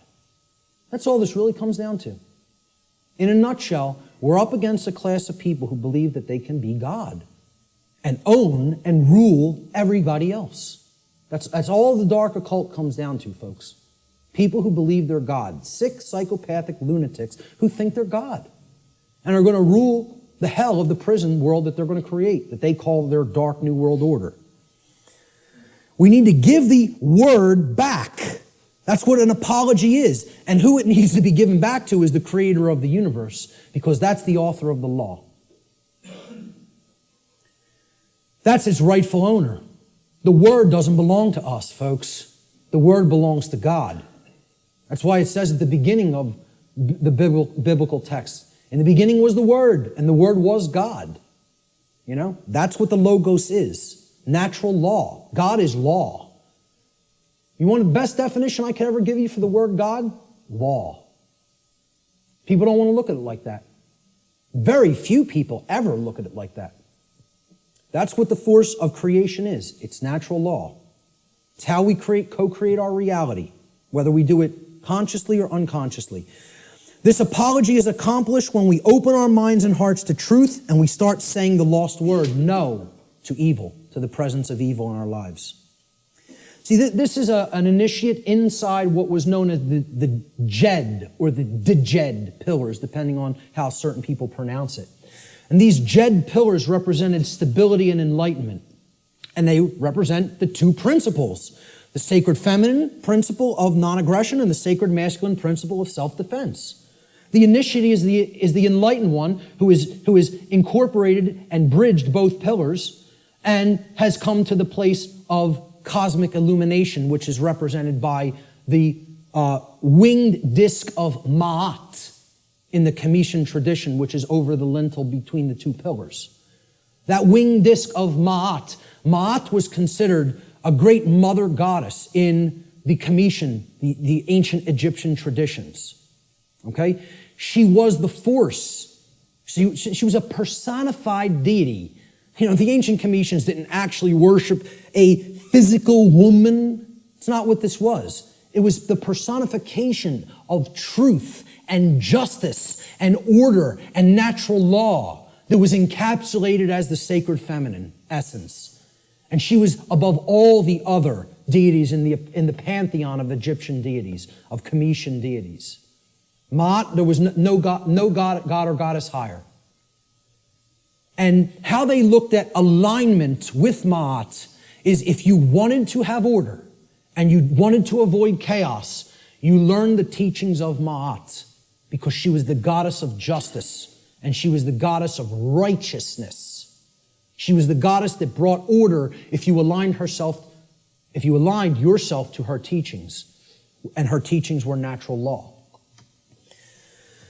So that's what this is here. This is saying we need to take away the word. It's not saying remain silent and don't use your voice. It's not what it's ever been saying. This is a symbolic allegory for the apology. All right? You know what else the G in the middle of the compasses and square is? Apollo G. The sun, the light, the generative principle. Okay? We need to make the Apollo G. All right? That's what the G in the middle of the compasses and square in allegory also represents, because one of the big deities, the Greek deities that is often kind of exemplified in the Freemasonic tradition is Apollo. He was a sun god, and he was a corollary to Horus in the Egyptian tradition, and Jesus in the Christian tradition, and Mithra in the Persian tradition, and many other sun gods that represented truth and light. All right? So that's the middle way, the middle pillar. That's what the initiate represents. I started this presentation with the slide before we begin. Now we have begun. And it's up to you to take it further. What you'll do with this knowledge is entirely up to you. See, this is a painting by Alex Gray that shows the worldview schism. Are we going to stay embedded in the left brain and in other forms of imbalance, and we're going to create the negative worldview, right? Or are we going to live in harmony with natural law, which can create this path when we incorporate the creative and nurturing and sacred feminine aspect of our beings? Natural law, living in harmony with it, can only lead to these conditions: freedom, peace, prosperity, the continuation of our species, our actual physical survival, and our evolutionary progress in consciousness. That's what living in harmony with natural law leads to. Conversely, living in opposition to natural law will get us this side of the world tree. It'll bring this world, this hellish world of chaos and destruction. Because living in opposition to natural law can only lead to these states: control, enslavement, war, chaos, evolutionary stagnation, and ultimately the extinction of our species. Which will we choose? That's still up in the air. I can't tell you that.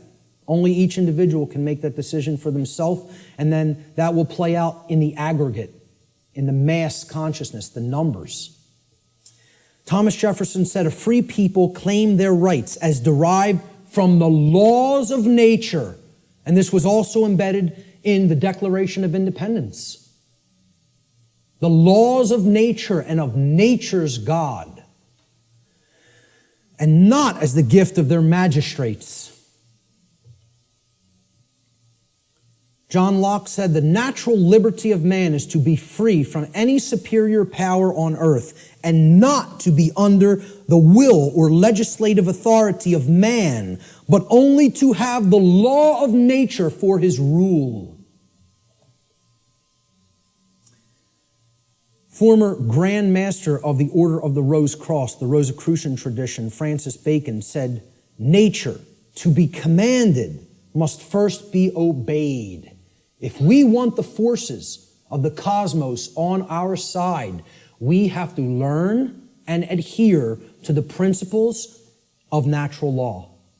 If we do not align our behavior to that, nature will not stand with us. It will continuously stand against us, and it will itself create more strife and suffering in our lives.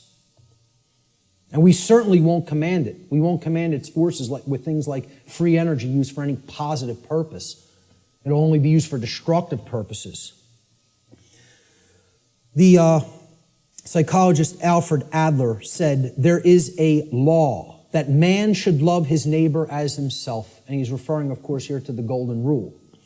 "In a few hundred years, it should be as natural to mankind as breathing or the upright gait.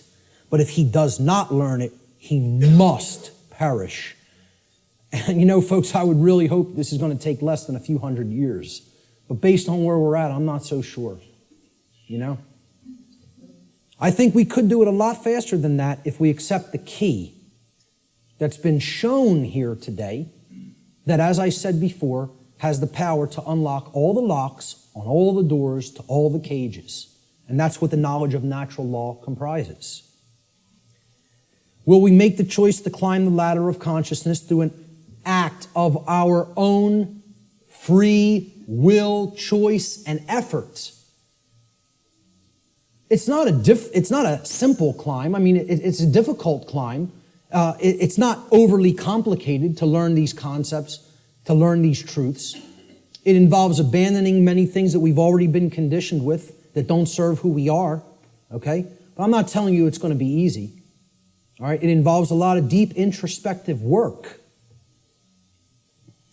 But if we do it, we can step out of the prison that we've imposed upon ourselves by balancing the sacred feminine and masculine forces within each one of us. And by recognizing our own inherent sovereignty, and that there is no legitimacy and never has been any legitimacy to slavery and control and the external rulership of human beings as subjects. Okay? That recognition of sovereignty has to go hand in hand with our knowledge of natural law. It's a totally integrated component of it. This was the title slide. This tarot card was on the title slide. When you understand, and I've talked about this in some of my work online, when you understand the deep connection to the tarot tradition and other mystery tradition teachings, specifically its very deep interwoven relationship to the Kabbalistic tradition of the Middle Eastern mystery traditions, all right? You understand that this card right here actually represents the will of creation and what creation itself, what the mind of the universe itself ultimately wants to manifest in physical reality. Not in some other worldly dream world or fantasy realm or spiritual reality that is to come or not come. Right here in the physical domain, which is not separate and distinct from the spiritual domain. They are one and the same. This card is known as the Justice card. Okay? And it's based on the Latin word jus, which means right or law. Okay? That's where we get the English word justice. This card represents balance between the pillars, as you see on the right side of the king, holding the sword of truth in hand, and the scales of truth and justice have been perfectly balanced and are in the other hand. And it represents sovereignty. And it represents alignment with natural law. And most of all, it represents alignment with truth and the manifestation of order. That can only happen when we align our behaviors to the principles of natural law. Only then will we see the manifestation that the universe is itself wishing for us and trying to help us create, which is justice and order. If we let go of the things that are holding us back and break our mental chains of bondage, we can create a world that is based in actual, real freedom. It is possible. I'm not telling you it's not going to be arduous work or a difficult journey, but it can be done. Okay? If we choose to do that, we're going to see advances and things that are going to be created that the world is going to look so drastically different if we go down that middle path to the truth and to order and to justice through the understanding of natural law and actually applying it and living it in our lives, that the changes we're going to experience are going to be so positive and so transformative that we can scarcely even imagine what the world will be like on the other side of that work, on the other side of that transformation. Will that be done? Maybe. Maybe not. The answer will come from what you see in the reflection of that device right there. That's what will determine it. Nothing else. It's up to each individual. Ladies and gentlemen, thank you so much for your kind attention today.